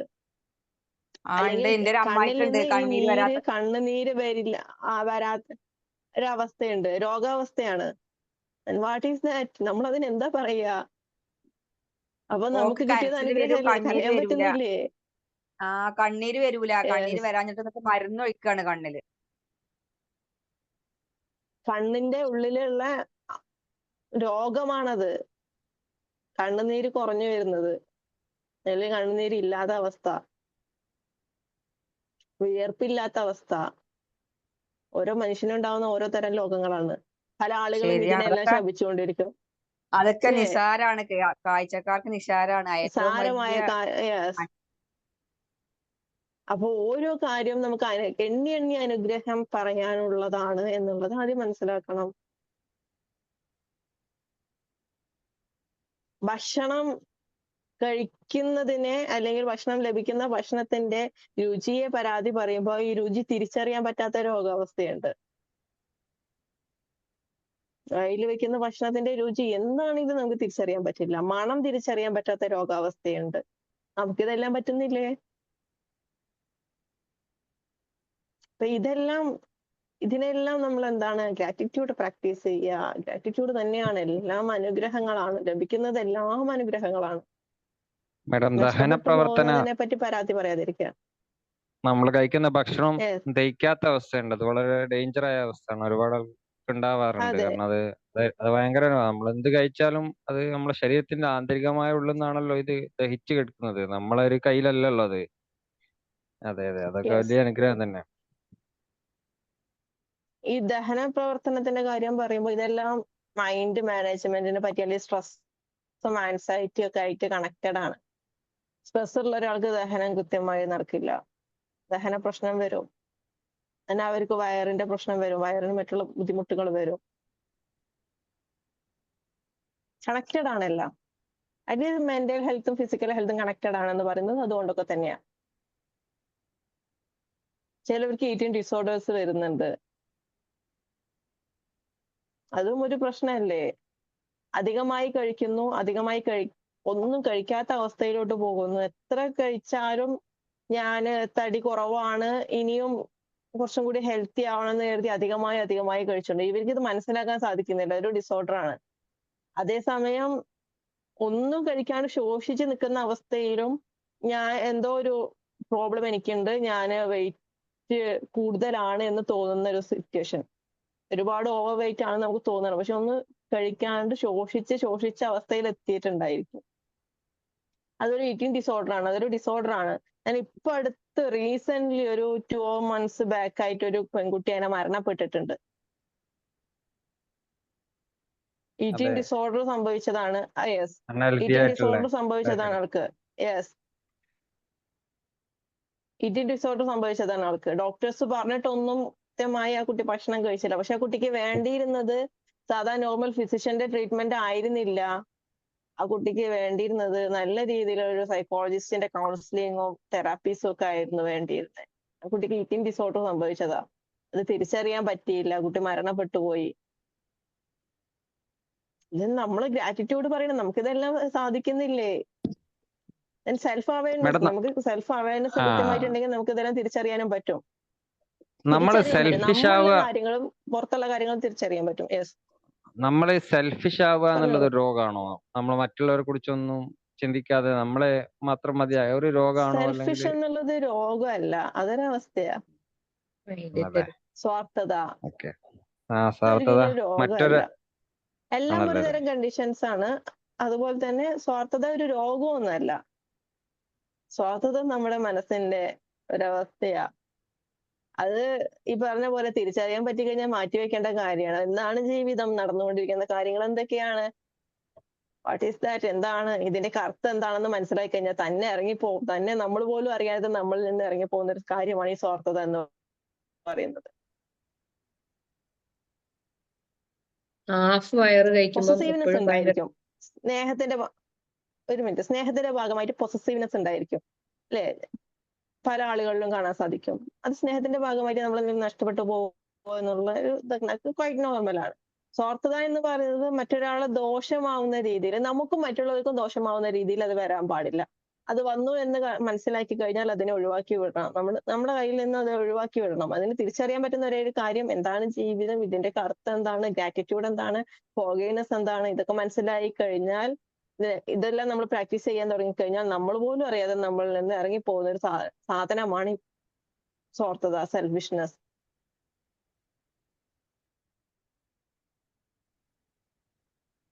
ഓക്കെ, ചോദിച്ചോളൂ. മാം, നബിവചനത്തെ പറ്റി ഓർക്കായിരുന്നു. നമ്മള് ഹാഫ് വെള്ളം ഹാഫ് വായു, ശരീരത്തിനും മനസ്സിനും ഭയങ്കര സുഖം അതെ, കാര്യം. അത് നമ്മൾ ബിരിയാണി കഴിക്കുമ്പോൾ അത് മനസ്സിലാകുന്നുണ്ട്. ഒരു ഫുൾ ബിരിയാണി നമ്മൾ വാങ്ങി കഴിക്കുമ്പം നമ്മൾ ഒരു മന്ദാവസ്ഥയിലേക്ക് പോകും. അതേ സമയത്ത് ഒരു ഹാഫ് ബിരിയാണി ഇനിയും വേണം എന്ന് തോന്നുമ്പോൾ ഭക്ഷണം നിർത്തി കഴിഞ്ഞാൽ ഇനിയും വേണം, ഇനിയും കുറച്ചുകൂടി കഴിക്കണം എന്ന് Yeah. തോന്നുന്ന സമയത്ത് ഭക്ഷണം നിർത്തി കഴിയുമ്പോൾ നമുക്ക് മനസ്സിനും വയറിനും ശരീരത്തിനും ഒക്കെ സുഖം കിട്ടുന്നുണ്ട്. അതേ നബിയോചനം ഓർത്തു പോയതാണ്, അത് കാരണം പറഞ്ഞതാ. ശരീരത്തിന്റെ വയറിന്റെ ഒരു ഭാഗം ഭക്ഷണം, ഒരു ഭാഗം വെള്ളം, ബാക്കി ഒരു ഭാഗം ഒഴിച്ചിടണം. ഇതാണത് അല്ലേ? മൂന്നായി തരംതിരിക്കണം. ഒരു ഭാഗം കൃത്യമായി ഭക്ഷണത്തിനുള്ളത്, ഒരു ഭാഗം വെള്ളത്തിനുള്ളത്, ബാക്കി ഒരു ഭാഗം വായുവിനുള്ളത് ഒഴിച്ചിടണം. ഇതാണ് നബിവചനം. അത് കൃത്യമായി ഫോളോ ചെയ്ത് കഴിഞ്ഞാൽ ഒരു ആരോഗ്യ പ്രശ്നവും പ്രത്യേകിച്ച് പെട്ടെന്നൊന്നും ബാധിക്കില്ല. നമ്മളെ കൊണ്ടൊന്നും സാധിക്കാത്ത കാര്യമാണ്, പെട്ടെന്ന് സാധിക്കില്ല. കാരണം ഇഷ്ടപ്പെട്ട ഭക്ഷണം നീ കഴിച്ചുകൊണ്ടിരിക്കും. ഇല്ലേ? ഇക്കിഗൈ പറഞ്ഞിട്ട് ഒരു ജാപ്പനീസ് ടെക്നോളജിയുടെ ബുക്ക് ഉണ്ട്. ജാപ്പനീസുകാർക്ക് ദീർഘായുസ് ലഭിക്കാനുള്ള കാരണം എന്താണ്, അവരുടെ ആരോഗ്യത്തിന്റെ രഹസ്യം എന്താണെന്ന് പ്രതിപാദിക്കുന്ന ഒരു പുസ്തകമാണ് ഇക്കിഗൈ. കേട്ടിട്ടുണ്ടോ? ഇക്കിഗൈനെ പറ്റിയിട്ട് ആരെങ്കിലും കേട്ടിട്ടുണ്ടോ? ജസ്റ്റ് ഞാൻ കാണിച്ചു തരാം. ഈ ക്ലാസ് കേട്ടിട്ടുണ്ട്. എന്താ ഇക്കിഗൈ. കാണുന്നുണ്ടോ ഇക്കിഗൈ? അത് മലയാളം ഉണ്ടോ? ഇതിന്റെ എല്ലാ ഭാഷയും അവൈലബിൾ ആണ്. ഇത് മലയാളമാണ്. ഒരു മിനിറ്റ്, ബ്ലർ എഫക്റ്റ് ഒന്ന് മാറ്റി കൊടുക്കട്ടെ. ഓക്കെ ഓക്കെ, കാണുന്നുണ്ട്. ഇങ്ങോട്ട് തിരിച്ചു പിടിച്ചു. ഇതാണ് ഇക്കിഗൈ. ഇത് മലയാളം വേർഷനാ. ഇതിന്റെ ഇംഗ്ലീഷ് ഉണ്ട്, തമിഴ് ഉണ്ട്, നമ്മുടെ ഏത് ഭാഷ വേണമെങ്കിലും ഇത് നമുക്ക് ലഭിക്കും. ഇതിൽ കൃത്യമായി പറയുന്നുണ്ട് നമ്മുടെ ഉറക്കം, നമ്മുടെ ഭക്ഷണം. അതിൽ ഈ ഭക്ഷണത്തിന്റെ കാര്യത്തിൽ പറയുമ്പോ സെയിം കാര്യം തന്നെയാ പറയുന്നേ.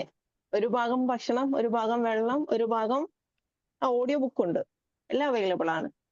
MP3 ആയിട്ട് അങ്ങനെ കിട്ടും, PDF ആയിട്ട് കിട്ടും. ഇനി ടെക്സ്റ്റ് ബുക്ക് ഇങ്ങനെ ബുക്സ് ആയിട്ടാണെങ്കിൽ അങ്ങനെ ലഭിക്കും, എല്ലാം ലഭിക്കും. അപ്പൊ ഇതെന്താണ്, അതിൽ കൃത്യമായി പറയുന്നുണ്ട് ഈ പറഞ്ഞ പോലെ ഒരു ഭാഗം ഭക്ഷണം, ഒരു ഭാഗം വെള്ളം, ഒരു ഭാഗം വായുവിന് വേണ്ടി മാറ്റിവെക്കുന്നതാണ് അവരുടെ ആരോഗ്യ രഹസ്യം എന്നുള്ളത്. നമ്മുടെ നബിവചനമാണ്. അപ്പൊ ഇതാണ് ഇതിന്റെ എല്ലാം അടിസ്ഥാനം. ഓരോന്നിനും ഓരോ ശാസ്ത്രമുണ്ട്. മൈൻഡ് ആണ് എല്ലാത്തിന്റെയും. മൈൻഡ് കൃത്യമായി പ്രവർത്തിക്കുകയാണെങ്കിൽ ബാക്കിയെല്ലാം കൃത്യമായി പ്രവർത്തിക്കുന്നത് നമുക്ക് കാണാൻ സാധിക്കും. എല്ലാം ഫോളോ ചെയ്യാൻ എളുപ്പമായിരിക്കും. ഓക്കെ, ദെൻ വേറെ എന്തെങ്കിലും ക്വസ്റ്റ്യൻ ഉണ്ടോ?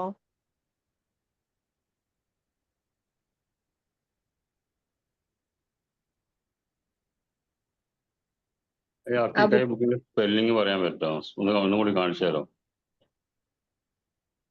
ബുക്ക് എവിടെ കിട്ടും? ബുക്ക് ആമസോൺ, ഫ്ലിപ്കാർട്ടിലെല്ലാം ലഭിക്കും. അല്ല, കുക്ക് FM കിട്ടാൻ നോക്കാനാണ് ഓഡിയോ ബുക്ക്.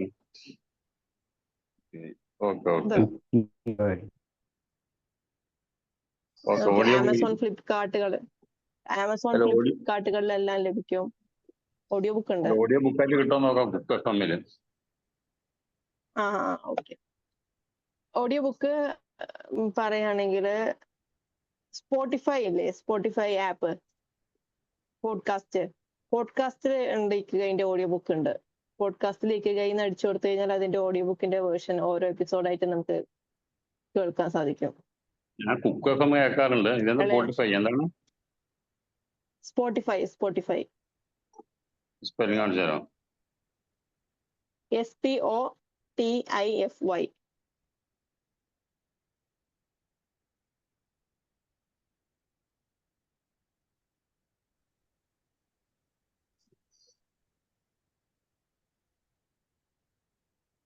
ജസ്റ്റ് വായിച്ചു നോക്കുന്നത് നല്ലതാണ്. ബുക്കായിട്ട് കിട്ടുകയാണെങ്കിൽ അങ്ങനെ വായിച്ചു നോക്കാം, ഓഡിയോ ബുക്ക് ആണെങ്കിൽ അങ്ങനെ നോക്കാം. എങ്ങനെയാണെങ്കിലും ഇത് വായിക്കുന്നത് നല്ലതാണ്. ഒരുപാട് കാര്യങ്ങൾ, നമുക്ക് അറിയാത്ത കാര്യങ്ങളെല്ലാം പുതിയ പുതിയ അറിവുകളല്ലേ. ബുക്കായിട്ട് ലഭിക്കാനാണെങ്കിൽ ഞാൻ പറഞ്ഞല്ലോ, ആമസോൺ, ഫ്ലിപ്കാർട്ടിലെല്ലാം വളരെ ചെറിയ വിലക്ക് ഇതെല്ലാം കിട്ടും. 10 days നമുക്കത് വീട്ടിൽ ഡെലിവേർഡ് ആവും.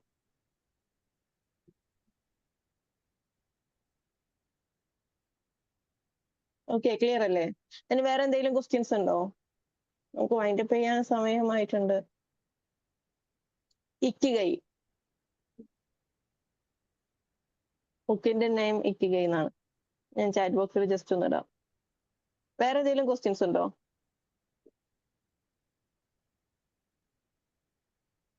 മോട്ടിവേഷൻ പരമായിട്ടുള്ള പുസ്തകങ്ങള് വേറെ നല്ല ഓതർ എഴുതിയ പുസ്തകം വേറെ ഉണ്ടോ മാഡത്തിന്റെ നോളജില്? അറ്റോമിക് ഹാബിറ്റ്സ് ഉണ്ട്. Atomic habits. എന്ന് ആർച്ച ആറ്റോമിക് ഹാബിറ്റ്സ് ഉണ്ട്. പിന്നെ വരുന്നത് യു ക്യാൻ പറഞ്ഞിട്ടൊരു ബുക്ക് ഉണ്ട്. യു ക്യാൻ ഒരുപാട് ഉണ്ട്. ഞാന് അതിൽ മലയാളത്തിൽ കുറച്ചെണ്ണ പറയുന്നേ. വിജയമന്ത്രം എന്ന് പറഞ്ഞൊരു പുസ്തകം ഉണ്ടല്ലേ? വിജയമന്ത്രം ഒരു അബ്ദുൽ 3-4 പാർട്ടായിട്ട് ഓക്കെ, ഞാൻ കാണാറുണ്ട്. വായിച്ചിട്ടില്ല. യെസ്, ഓക്കെ ഞാൻ വായിച്ചു നോക്കിയിട്ടില്ല.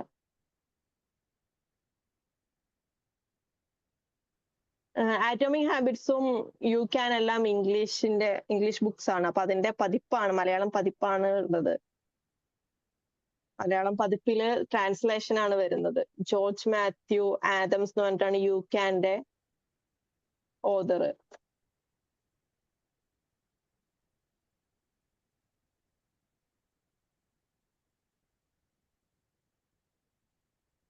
പലതരം ബുക്കുകളുണ്ട്. ഓക്കെ, അതിൽ ഏറ്റവും കൂടുതൽ ഈ പറഞ്ഞ പോലെ ഹാബിറ്റ് ഫോം ചെയ്യാനും ഒക്കെ നമുക്ക് ഹെൽപ്പ് ചെയ്യുന്ന ഒരു മോട്ടിവേഷൻ തരുന്ന ബുക്കാണ് ആറ്റോമിക് ഹാബിറ്റ്സ് ഒക്കെ. മാഡം സൈക്കോളജിയിൽ PG ഡിഗ്രി അങ്ങനെ എടുത്തിട്ടുണ്ടോ? ഇല്ല, ഞാനിപ്പോ UG ആ ചെയ്തുകൊണ്ടിരിക്കുന്നത്, 3rd year. Okay okay,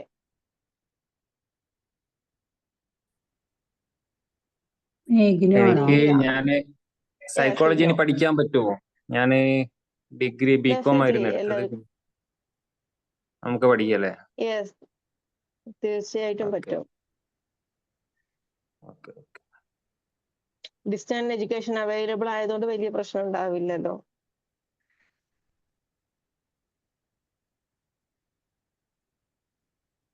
okay, then നമുക്ക് ടൈം ആയിട്ടുണ്ട്. ഇനി വേറെ എന്തെങ്കിലും എനി അതർ ക്വസ്റ്റ്യൻസ് ഉണ്ടോ?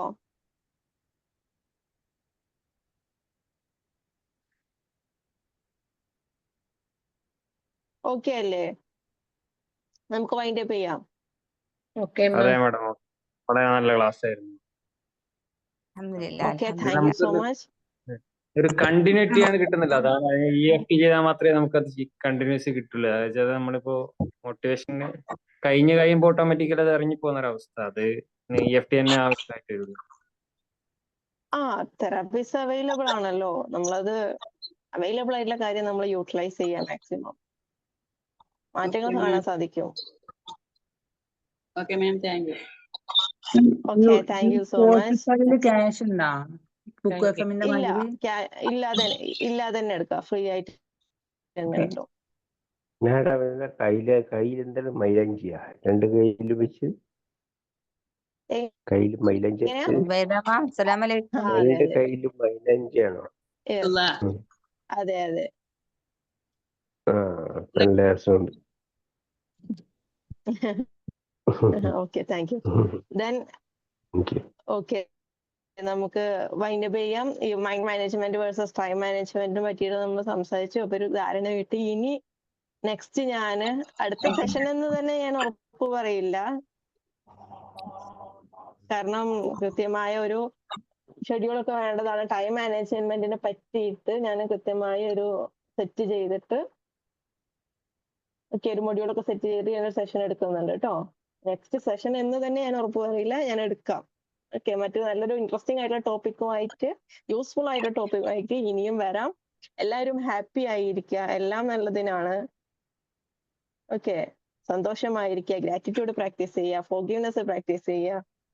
Everything will be all right, it's okay practice ചെയ്യുക. ഓക്കെ, ചെറിയ ഹെൽത്ത് ഇഷ്യൂസ് ഒക്കെ ഉണ്ട്. അപ്പൊ അതിൻ്റെതായ ഒരു എനർജി കുറവ് തീർച്ചയായിട്ടും ഉണ്ട്, ക്ഷമിക്കുക. നമുക്ക് എന്ത് ചെയ്യാം, വൈൻഡ് അപ്പ് ചെയ്യാം അല്ലേ? സൗദി അറേബ്യ പോയിട്ടുണ്ടോ? ഉണ്ട്.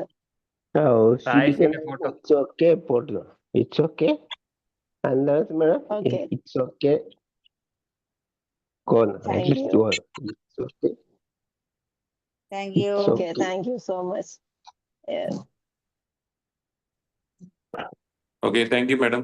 Thank you so much. നമുക്ക് വൈൻഡ് അപ്പ് ചെയ്യാം. മറ്റൊരു മറ്റൊരു യൂസ്ഫുൾ ആയിട്ടുള്ള ഇൻട്രസ്റ്റിംഗ് ആയിട്ടുള്ള നന്ദി ടോപ്പിക്കുമായിട്ട് മാഡം. അടുത്ത സെഷനിൽ മാഡത്തിന്റെ കാണാം. വില പിടിച്ച സമയം താങ്ക് ഞങ്ങൾക്ക് യു. വേണ്ടി തന്നതിന് വളരെ നന്ദി. Thank you madam. Thank you. Thank thank you. Thank you. Hope you are thank you. Doing well. എല്ലാവർക്കും നല്ലൊരു ദിവസവും നല്ല നല്ല ദിവസങ്ങളും ആശംസിക്കുന്നു. Thank you. Thank you. You. കാൽ മുറിഞ്ഞവനക്ക് എങ്ങനെ ഇതിന് അഫർമേഷൻ കൊടുക്കണം?